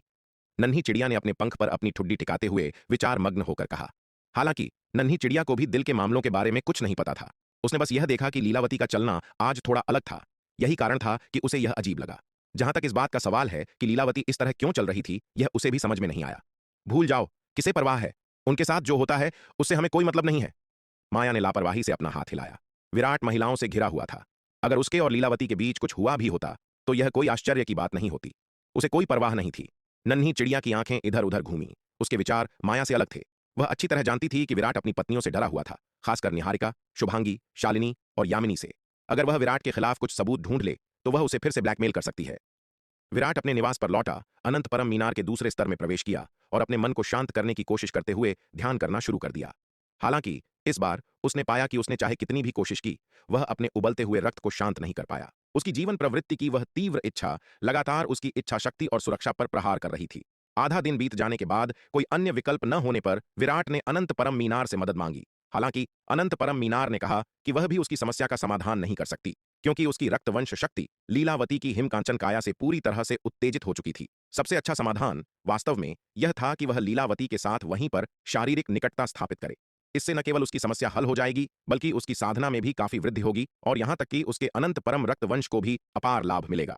हालांकि लीलावती के साथ अंतरंग होना विराट के लिए बहुत लाभकारी होता, फिर भी अनंत परम मीनार विराट के इस परम संयम की बहुत प्रशंसा करती थी कि उसने लीलावती के साथ अंतिम कदम नहीं उठाया। लीलावती के कौमार्यसार उसकी हिमकांचन काया को बर्बाद करना बहुत ही दुखद होता। यह झांत होना चाहिए कि हिमकांचन काया न केवल शक्ति सिंधु महाद्वीप पर अत्यंत दुर्लभ है, बल्कि सभी असंख्य लोकों में भी अत्यंत दुर्लभ है। एक योद्धा की साधना के लिए इस काया वाली महिला के लाभ शक्ति सिंधु महाद्वीप के योद्धाओं की जानकारी से कहीं अधिक हैं। एक महिला का साधना स्तर जितना ऊंचा होता है, उसका कौमार्यसार योद्धा को उतनी ही अधिक सहायता प्रदान करता है। वर्तमान में लीलावती की हिमकांचन काया की क्षमता अभी तक पूरी तरह से साकार नहीं हुई है। यदि उसका कौमार्य अभी भंग कर दिया गया तो यह उसकी हिमकांचन काया की पूरी बर्बादी होगी। अनंत परम मीनार ने यह भी अनुशंसा नहीं की कि विराट इस समस्या को हल करने के लिए अभी लीलावती के पास जाए। कम से कम जब तक लीलावती अमर लोक तक नहीं पहुंच जाती, तब तक वह अपनी हिमकांचन काया की पूरी शक्ति को प्रारंभिक रूप से उजागर करने में सक्षम होगी। तभी विराट को लीलावती के साथ दोहरी साधना से अकल्पनीय लाभ प्राप्त होंगे और उसका कौमार्य सार प्राप्त होगा। अनंत परम मीनार की बातें सुनकर विराट निशब्द रह गया। अमरलोक, कितना अलौकिक और दूर का अस्तित्व। वह वर्तमान में केवल आरोहण लोक के प्रारंभिक चरण का योद्धा था और लीलावती ने अभी अभी दिव्य विकास लोक में प्रवेश किया था। अमरलोक एक ऐसा लोक था जिसके बारे में वे सपने में भी नहीं सोच सकते थे। शक्ति सिंधु महाद्वीप में उन्होंने कभी इस लोक के बारे में सुना भी नहीं था। विराट को इसके बारे में केवल हरे वस्त्रधारी बालक से ही पता चला था जब वह डींगे मार रहा था। शुरुआत में जब विराट ने अनंत परम मीनार की बातें सुनी तो उसका सच में लीलावती के पास जाकर साधना करने का इरादा था। हालांकि यह परेशानी भरा होता यदि निहारिका और अन्य लोगों को लीलावती के साथ उसके रिश्ते के बारे में पता चल जाता, लेकिन चाहे कितनी भी परेशानी क्यों न हो, वह अपनी जान जोखिम में नहीं डाल सकता था। विराट को लगा कि यदि उसने जल्द ही अपने उबलते हुए रक्तवंश को शांत नहीं किया तो भयानक ऊर्जा के कारण उसके चीथड़े उड़ सकते हैं। उसकी तत्काल प्राथमिकता इस समस्या को हल करना था। वह बाद में निहारिका और अन्य लोगों को इसे समझा सकता था। उसने सोचा कि सच्चाई जानने के बाद वे उसकी दुर्दशा को समझ जाएंगी। लेकिन अब अनंत परम मीनार की बातें सुनकर विराट को पता था कि लीलावती के साथ दोहरी साधना के अलावा अनंत परम मीनार के पास अन्य उपाय भी थे। विराट ने अनंत परम मीनार से पूछा कि अपनी समस्या का समाधान कैसे किया जाए। मीनार का उत्तर था कि एकमात्र तरीका यह है कि वह एक महिला को खोजे, उसके साथ प्रेम मिलन करे और अपनी रक्त वंश शक्ति को शांत करे। यह सुनकर विराट ने एक लाचारी महसूस की। कुछ सोचने के बाद उसने इस समस्या को हल करने के लिए यामिनी को खोजने का फैसला किया। लीलावती अभी भी एक कुंवारी थी। एक बार जब वह अपना कौमार्य खो दे तो दूसरों के लिए इसे नोटिस करना आसान हो जाता। यामिनी पहले ही कई बार उसके साथ अंतरंग हो चुकी थी और यहां तक कि उनकी एक बेटी भी थी। अगर वह फिर से यामिनी से मिलने गया तो भी किसी को पता नहीं चलेगा। इसके अलावा विराट के दिल में वह पहले से ही यामिनी को अपनी पत्नी मानता था और उसके विचार में अपनी पत्नी के साथ अंतरंगता बिल्कुल स्वाभाविक थी। रात हो गई। यामिनी संप्रदाय प्रमुख के भवन से अपने निवास पर लौटी, अपने कमरे में दाखिल हुई और बिस्तर की ओर चली गई। जैसे ही वह ध्यान करने और साधना करने वाली थी, उसने अचानक बिस्तर पर एक आकृति देखी। कौन है? यह देखकर यामिनी चौंक गई और गुस्से से चिल्लाई। उसके कमरे में चुपके से घुसने का दुस्साहस किसने किया? इस समय यामिनी सदमे और गुस्से से भरी हुई थी। उसका मारने का इरादा डरावना था। अगर यह बात बाहर फैल गई कि यह व्यक्ति उसके कमरे में घुस गया है, तो क्या इससे उसकी प्रतिष्ठा को नुकसान नहीं पहुंचेगा? तब वह विराट का सामना कैसे कर पाएगी? यह दुष्ट मरने लायक है। गुस्से और सदमे में यामिनी ने बोलते हुए उस आकृति पर अपनी हथेली से प्रहार किया। उसने कोई दया नहीं दिखाई, अपनी पूरी ताकत का उपयोग किया। हालांकि जैसे ही उसकी हथेली टकराने वाली थी, उसे अचानक एक हाथ ने पकड़ लिया। अपनी कलाई पकड़े जाने पर यामिनी को अपना पूरा शरीर सुन्न और शक्तिहीन महसूस हुआ। यह देखकर यामिनी पूरी तरह से भयभीत हो गई। इस व्यक्ति के पास भयानक ताकत थी। उस एक पकड़ को देखते हुए वह कम से कम दिव्य विकास लोक के मध्य चरण का विशेषज्ञ था। भयभीत होकर यामिनी ने उसे चेतावनी देने के लिए अपने अंतिम उपाय का उपयोग करने पर विचार किया। वह इस दुष्ट के हाथों में नहीं पड़ सकती थी। अन्यथा यदि उसकी पवित्रता कलंकित हो गई तो वह किसी का सामना कैसे कर पाएगी? वह फिर से विराट का सामना कैसे कर पाएगी? उसके लिए केवल मृत्यु ही बची थी। लेकिन उसी क्षण एक परिचित आवाज गूंज उठी। यामिनी, यह मैं हूं। परिचित आवाज सुनकर यामिनी चौंक गई।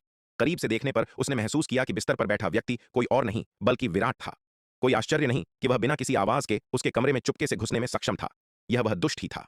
उसकी हवेली व्यूहों से भारी रूप से सुरक्षित थी। यहां तक कि दिव्य विकास लोक का शीर्ष विशेषज्ञ भी चुपके से अंदर नहीं घुस सकता था। केवल विराट, जिसने व्यूह स्थापित किए थे, बिना कोई आवाज किए उसके कमरे में प्रवेश कर सकता था। यह देखकर कि वह विराट है, यामिनी की तनावपूर्ण नसें अंततः शिथिल हो गईं। हालांकि जैसे ही उसका दिमाग शांत हुआ, उसके भीतर क्रोध की एक लहर उठ खड़ी हुई। तुम घर आ गए हो तो इस तरह छुप छुप कर क्यों घूम रहे हो? यामिनी ने उसे घूरते हुए अत्यंत झुंझलाहट के साथ कहा। यह दुष्ट अपने ही घर लौटकर एक चोर की तरह संदिग्ध व्यवहार कर रहा था, जिसने यामिनी को सच में क्रोधित कर दिया। मैं बस तुम्हें चौंकाना चाहता था, विराट ने जल्दी से मुस्कुराते हुए कहा। हम बिल्कुल बकवास। बोलो, तुम्हें क्या चाहिए? यामिनी ने उसकी ओर देखा और ठंडी सांस लेते हुए कहा। उसे विराट के झूठ पर विश्वास नहीं था। वह कभी भी रोमांटिक किस्म का नहीं था। ऊह, मैं बस तुमसे मिलने आना चाहता था। विराट ने जल्दी से सफाई दी। उसकी हिम्मत यह सीधे कहने की नहीं हुई कि वह लीलावती के कारण उबल रहे अपने रक्त की समस्या को हल करने के लिए यामिनी से मिलने आया था। अगर वह ऐसा कहने की हिम्मत करता तो वह निश्चित रूप से यामिनी को क्रोधित कर देता, बाहर निकाल दिया जाता और अंततः उसे वापस लौटा दिया जाता। तो क्या तुमने देख लिया? यामिनी ने पूछा। उसका चेहरा सख्त था। इस दुष्ट ने आज एक भी सच बात नहीं बोली थी, जिससे यामिनी का गुस्सा और भड़क गया। यद्यपि विराट असाधारण रूप से बुद्धिमान और समझदार था, लेकिन वह उसके सामने अपनी क्षमताओं का एक अंश भी नहीं दिखा सकता था। उसने और विराट ने पति पत्नी के बीच सबसे अंतरंग कार्य भी किए थे और यामिनी उसके व्यक्तित्व को किसी से भी बेहतर जानती थी। वह उसे अच्छी तरह से समझ सकती थी। ओह, मैंने देख लिया। महिलाओं में से वह सबसे ज्यादा यामिनी से डरता था। उसे हमेशा लगता था कि वह उससे कुछ भी नहीं छिपा सकता और वह हमेशा उसे पूरी तरह से अपने नियंत्रण में रखती थी। चूंकि तुमने देख लिया है, इसलिए तुम जा सकते हो, यामिनी ने सख्ती और बेसब्री से कहा। यह सुनकर विराट को लाचारी की लहर महसूस हुई और वह कमरे से जाने के लिए उठ खड़ा हुआ। चूंकि यामिनी ने उसे लौटा दिया था, इसलिए उसके पास समस्या को हल करने के लिए जुबैदा को खोजने के अलावा कोई विकल्प नहीं था। वास्तव में विराट इस समस्या को हल करने के लिए जुबैदा से पूछने में अनिच्छुक था। हालांकि जुबैदा प्रभावी रूप से उसकी महिला बन गई थी, लेकिन विराट अभी भी अपने दिल में अपनी मार्शल चाची के लिए सम्मान का भाव रखता था। जिस कारण से वह संयोगवश जुबैदा के साथ जुड़ गया था, वह पुष्पवाटिका रहस्य ग्रंथ के कारण उत्पन्न समस्याओं को दूर करने में उसकी मदद करना था। उसके पास ऐसा करने के अलावा कोई विकल्प नहीं था। भले ही वे अब पति पत्नी थे, लेकिन उसके प्रति उसका सम्मान अपरिवर्तित रहा। जहां तक यामिनी का सवाल है, विराट वास्तव में उसे अपनी पत्नी मानता था। उसके लिए यामिनी के साथ अंतरंग संबंध रखना बिल्कुल स्वाभाविक था। इसलिए जब ऐसी स्थिति का सामना करना पड़ा तो यामिनी वह पहली व्यक्ति थी जिसके बारे में उसने सोचा। रुको! विराट को वास्तव में उठकर जाते हुए देखकर यामिनी और भी चिढ़ गई और उसने तुरंत उसे रुकने के लिए पुकारा। इतनी दूर आने के बाद वह उसे इतनी आसानी से जाने देने वाली नहीं थी। यामिनी, क्या कोई और बात है? विराट रुका और मुड़कर यामिनी से पूछा। मैं थक गई हूं, मेरे कपड़े उतारने में मेरी मदद करो, मुझे आराम करना है। यामिनी ने सख्त चेहरे के साथ विराट से कहा। यह सुनकर विराट के पास जाकर यामिनी के कपड़े उतारने में मदद करने के अलावा कोई चारा नहीं था। हालांकि उसके बाहरी कपड़े उतारने में मदद करने के बाद वह रुक गया और उससे कहा, यामिनी, तो फिर तुम्हें आराम करना चाहिए। इसके साथ वह फिर से जाने के लिए मुड़ा। मेरे पैर को आराम! यामिनी ने गुस्से में कोसते हुए कहा। क्या यह आदमी बेवकूफ था? उसने पहले ही इतने स्पष्ट रूप से इशारा कर दिया था, लेकिन यह दुष्ट अभी भी उसका मतलब नहीं समझ पाया। क्या उसे यह स्पष्ट रूप से कहना था और उसे अपना फायदा उठाने के लिए मजबूर करना था? हताश होकर यामिनी ने अपनी पूरी ताकत लगाने का फैसला किया। उसने विराट को पकड़ा, उसे बिस्तर पर धकेल दिया, फिर उसके ऊपर चढ़ गई और पागलों की तरह उसके कपड़े फाड़ने लगी। चूंकि यह दुष्ट इतना बेखबर था, इसलिए वह खुद को उस पर थोप देगी। आखिरकार पहली बार जब उनके बीच संबंध बने थे, तब भी उसने ही खुद को उस पर थोपा था। जब पहली बार उसके विराट के साथ संबंध बने थे, तो वह अविश्वसनीय रूप से शर्मीली थी, लेकिन अब पीछे मुड़कर देखने पर उसे एक अनोखे तरह का रोमांच महसूस हुआ। सच कहूं तो हालांकि वह काम ज्वाला विष के प्रभाव में थी और उनके मिलन के दौरान खुद को नियंत्रित नहीं कर सकती थी, लेकिन वास्तव में उसने इस प्रक्रिया का आनंद लिया था। अन्यथा उसने केवल एक बार में ही वान्या को गर्भ धारण नहीं किया होता। यामिनी की हरकतों को देखकर विराट कोई मूर्ख नहीं था। वह उसका मतलब पूरी तरह समझ गया। हालांकि यामिनी की हरकतों ने अनैच्छिक रूप से उसे उस समय की याद दिला दी जब पहली बार उनके संबंध बने थे, जब उसने खुद को उस पर थोपा था। उस घटना ने विराट के पुरुषत्व को गंभीर रूप से चुनौती दी थी और वह ऐसा दोबारा नहीं होने देगा। उसने उसे पलट दिया और अपने नीचे दबा लिया। आज वह अपने पुरुषत्व के गौरव को पुनः प्राप्त करने और अपनी खोई हुई गरिमा को वापस पाने के लिए दृढ़ संकल्पित था। जल्द ही उनके कपड़े उतर गए और कमरा वसंत की गर्माहट से भर गया। इस बार यामिनी अविश्वसनीय रूप से सक्रिय और उन्मत्त थी। ऐसा लग रहा था जैसे वह उन सभी शिकायतों और नाराजगी को विराट पर निकाल रही हो जो उसने इतने वर्षों से सहे थे।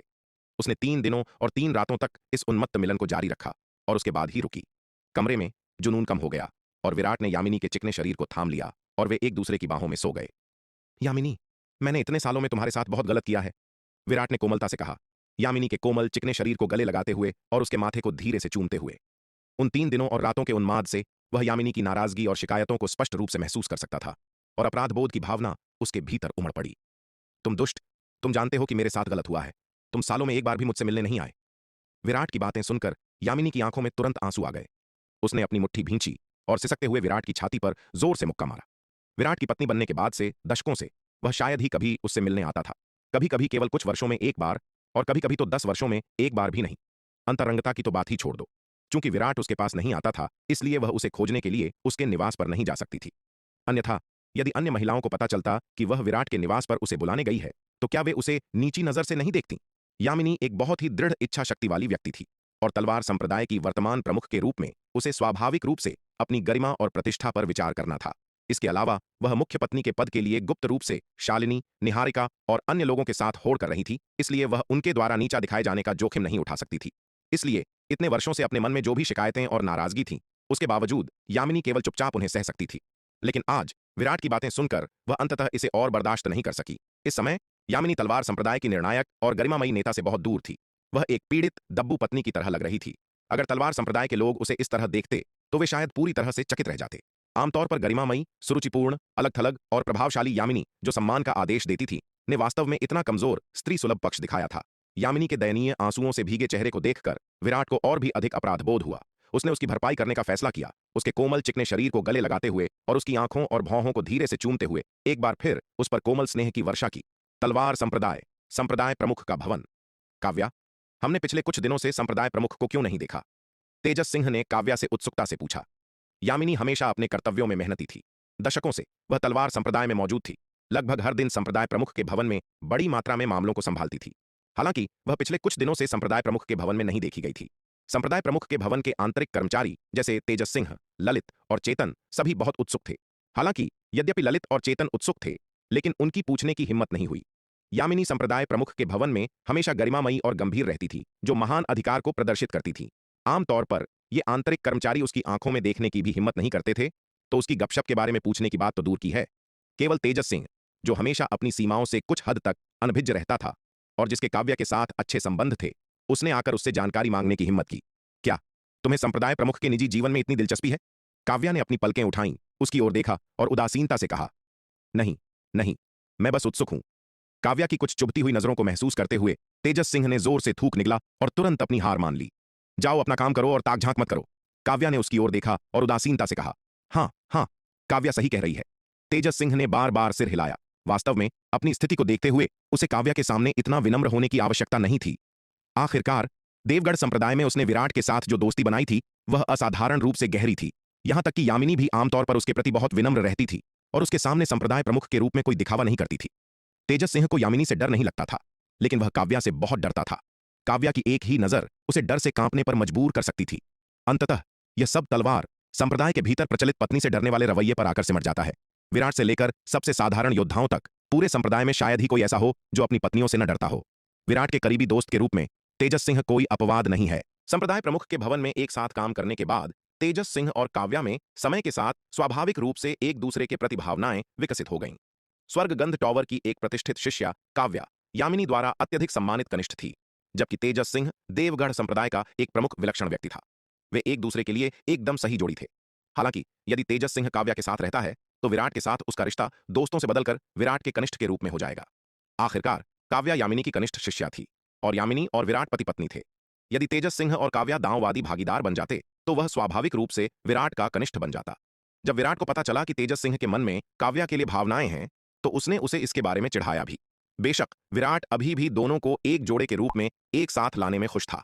हालांकि विराट अब पूरे शक्ति सिंधु महाद्वीप में एक बहुत ही महत्वपूर्ण व्यक्ति बन गया था, जिसकी हैसियत और स्थिति तेजस सिंह से कहीं अधिक थी। लेकिन उसने अपनी बदली हुई स्थिति के कारण तेजस सिंह को नीचा नहीं देखा। उनकी दोस्ती हमेशा की तरह ही गहरी रही, उनकी स्थितियों में बदलाव से अप्रभावित।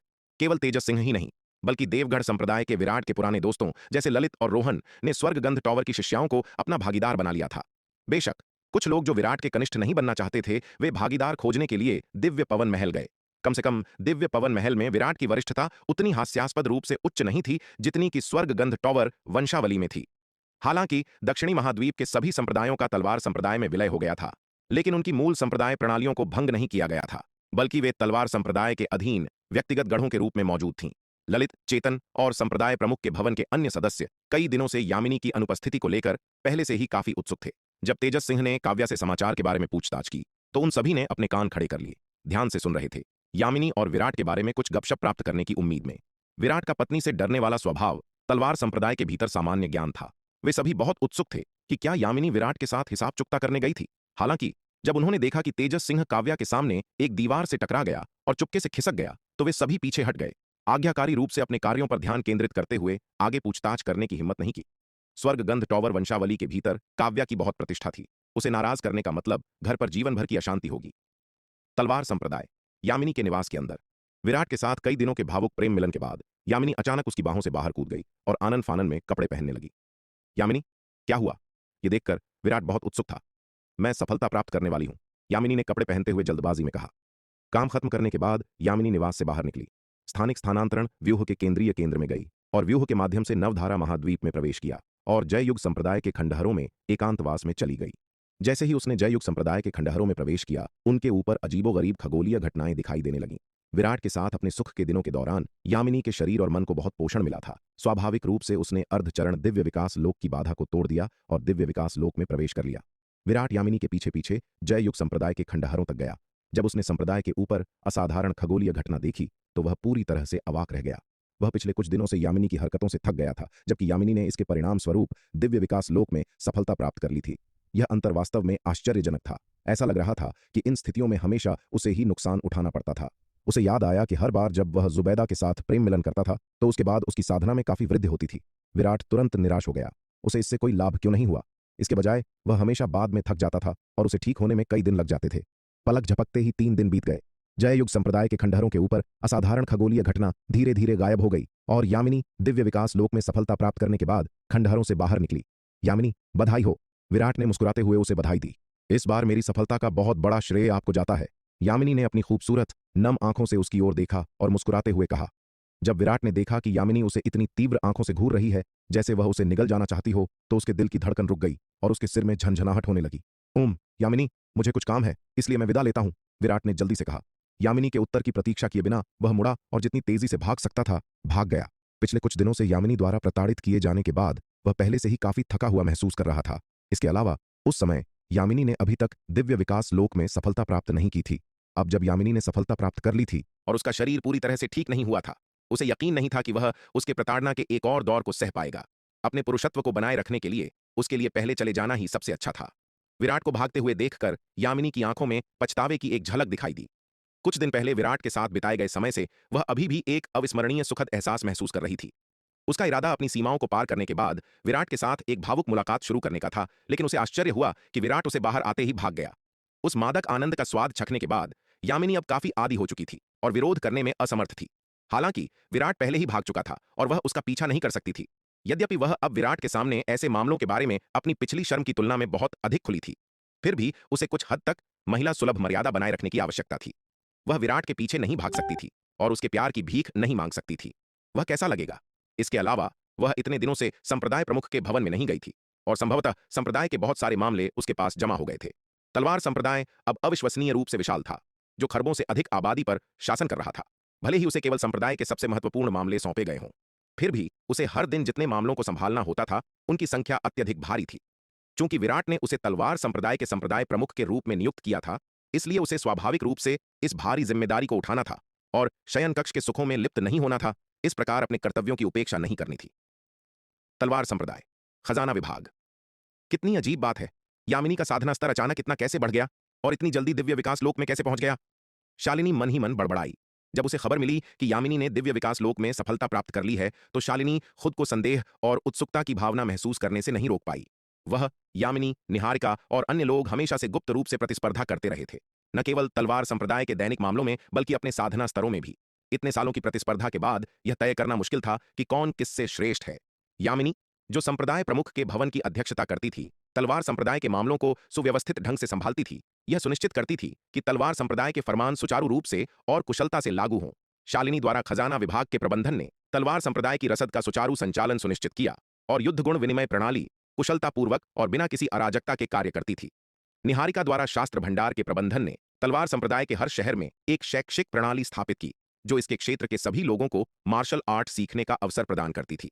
इस प्रणाली के तहत तलवार संप्रदाय के क्षेत्र में लगभग हर कोई मार्शल आर्ट का अभ्यास करता था, जिसके परिणाम स्वरूप अकल्पनीय रूप से बड़ी संख्या में योद्धा उत्पन्न हुए। इस विशाल आबादी ने अनगिनत शक्तिशाली व्यक्तियों को लगभग हर दिन उभरने की अनुमति दी, जिससे संप्रदाय के उच्च स्तरीय योद्धाओं की निरंतर पुनःपूर्ति सुनिश्चित हुई।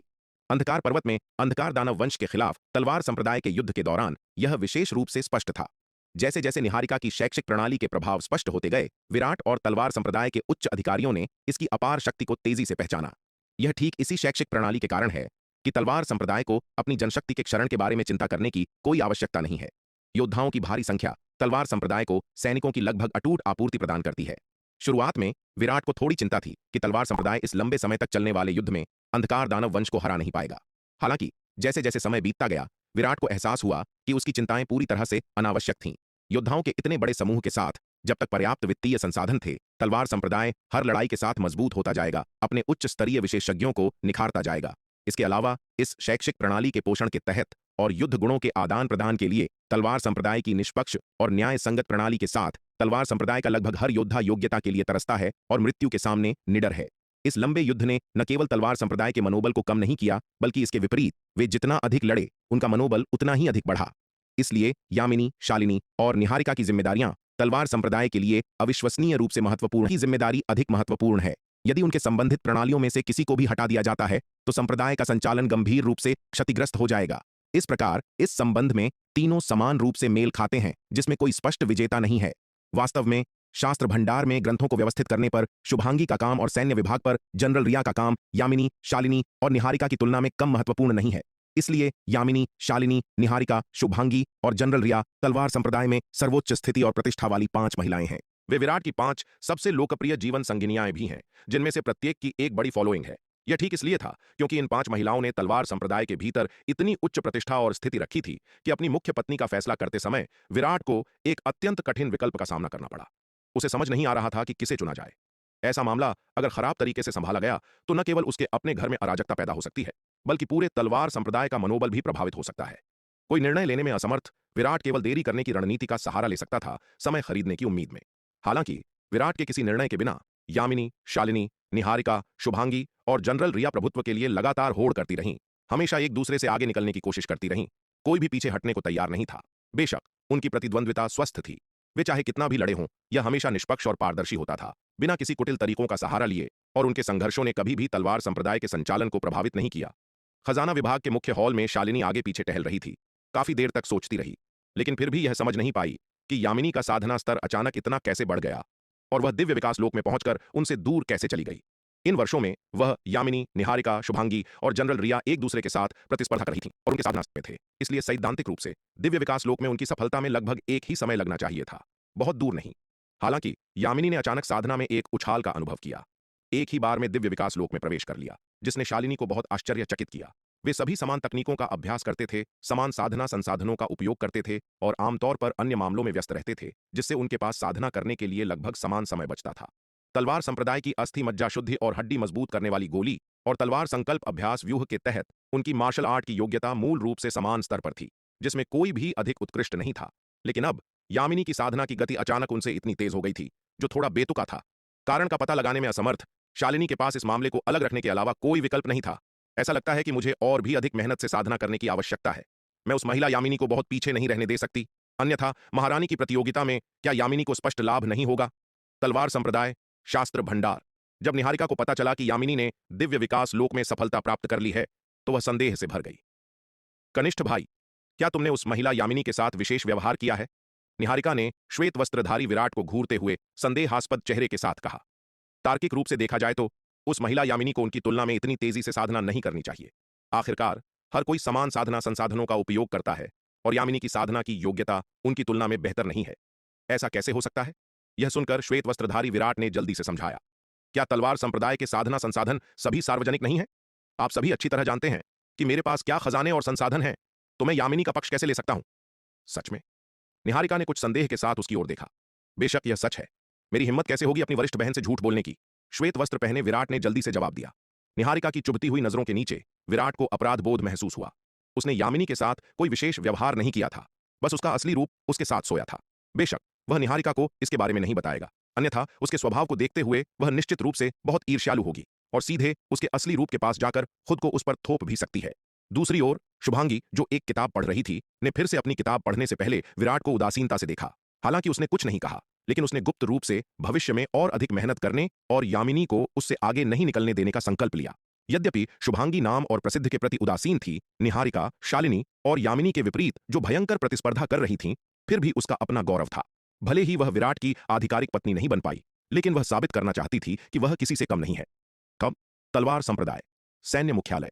यामिनी के दिव्य विकास लोक में प्रवेश करने की खबर मिलने के बाद जनरल रिया काफी देर तक अपने सैन्य तंबू में चुप रही और फिर वहां से निकलकर 20वें स्तर के तलवार संकल्प अभ्यास व्यूह से सुसज्जित प्रशिक्षण कक्ष में प्रवेश कर गई।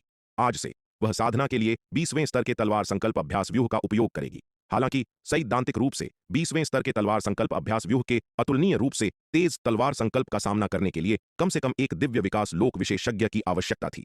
जनरल रिया का मानना था कि हमेशा अपवाद होते हैं। जब तक किसी की इच्छा शक्ति पर्याप्त मजबूत है, तब तक सीमाओं को तोड़ना संभव है, बिल्कुल विराट की तरह, जो केवल आरोहण लोक के प्रारंभिक चरण में था। फिर भी उसने साधना के लिए 22वें स्तर के तलवार संकल्प अभ्यास व्यूह का उपयोग करना शुरू कर दिया था। किसी भी मामले में वह साधना के मामले में यामिनी से पीछे नहीं रह सकती थी। सेना के एक उप कमांडर के रूप में प्रतिस्पर्धा करने का क्या मतलब था यदि उसकी साधना यामिनी से कमतर थी? दक्षिणी सागर, उस द्वीप पर जहां मुहर स्थित थी, ठाकुर परिवार के प्रमुख ठाकुर गोकुल ने हिम कांचन काया शरीर वाली महिला की पहचान के बारे में पूछताछ करने के लिए लोगों को भेजा। जब उसे पता चला कि वह महिला वर्मा परिवार से थी, जो ठाकुर परिवार का एक संबद्ध कबीला है, और उसका नाम लीलावती था, तो ठाकुर गोकुल बहुत खुश हुआ। यह वास्तव में स्वर्ग की मदद थी। हिम कांचन काया शरीर वाली यह महिला स्वर्ग का एक उपहार थी। चूंकि वह वर्मा परिवार की सदस्य थी, जो ठाकुर परिवार का एक संबद्ध कबीला है, इसलिए वह स्वाभाविक रूप से उसकी थी। जैसे ही ठाकुर गोकुल खुशी से झूम रहा था, एक और संदेश आया। यह संदेश लीलावती नाम की महिला के बारे में भी था। पूछताछ करने वाले व्यक्ति ने बताया कि लीलावती नाम की यह महिला पहले से ही विराट की महिला थी। दोनों अपने युवा दिनों में पवनगढ़ अकादमी में सहपाठी रहे थे। यह खबर सुनकर ठाकुर गोकुल को लगा जैसे उस पर ठंडे पानी की बाल्टी डाल दी गई हो। उसका सारा जुनून तुरंत बुझ गया। चूंकि लीलावती पहले से ही विराट की महिला थी, इसलिए उसे कोई उम्मीद नहीं थी। विराट की महिला पर नजर रखने की उसकी हिम्मत नहीं थी। एक महिला के लिए विराट से प्रतिस्पर्धा करना मौत को बुलावा देने के समान होगा। यहां तक कि ठाकुर परिवार के प्रमुख और एक शीर्ष दिव्य विकास लोक विशेषज्ञ के रूप में भी वह तलवार संप्रदाय का मुकाबला नहीं कर सकता था। विराट के लिए उससे निपटना अविश्वसनीय रूप से आसान होगा। यहां तक कि उपाध्यक्ष द्विजेंद्र जैसे अर्ध महाविपत्ति लोक विशेषज्ञ को भी आज्ञाकारी रूप से झुकना पड़ा, तो उसकी क्या बिसात। यह खबर मिलने के बाद ठाकुर गोकुल ने लीलावती से पूरी तरह से उम्मीद छोड़ दी। दक्षिणी महाद्वीप, अनंत परम मीनार का दूसरा स्तर। विराट ने अनंत परम मीनार को अवशोषित करने के लिए बड़ी मात्रा में आध्यात्मिक पत्थर निकाले और दूसरे स्तर के 52वें तारे को रोशन किया। 52वें तारे को पूरी तरह से रोशन करने के लिए आवश्यक ऊर्जा में लगभग 1 खरब 9वीं श्रेणी के आध्यात्मिक पत्थर खर्च हुए। 52वें तारे के रोशन होने के बाद अनंत परम मीनार के दूसरे स्तर में तारों का प्रकाश 2 गुनी तीव्रता तक पहुंच गया, जो 9वीं श्रेणी के आध्यात्मिक पत्थरों के 1,20,000 गुना प्रभाव तक पहुंच गया। इस समय अनंत परम मीनार के दूसरे स्तर द्वारा पुनर्स्थापित क्षेत्र आकार में 2 गुना हो गया था, जो 64 मध्य महाद्वीप के बराबर क्षेत्र तक पहुंच गया।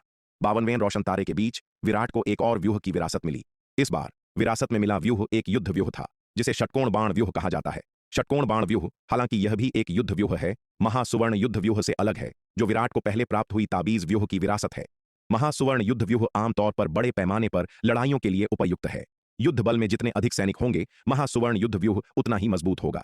षटकोण बाण व्यूह, हालांकि छोटे पैमाने की लड़ाइयों के लिए उपयुक्त है थे, फिर भी वे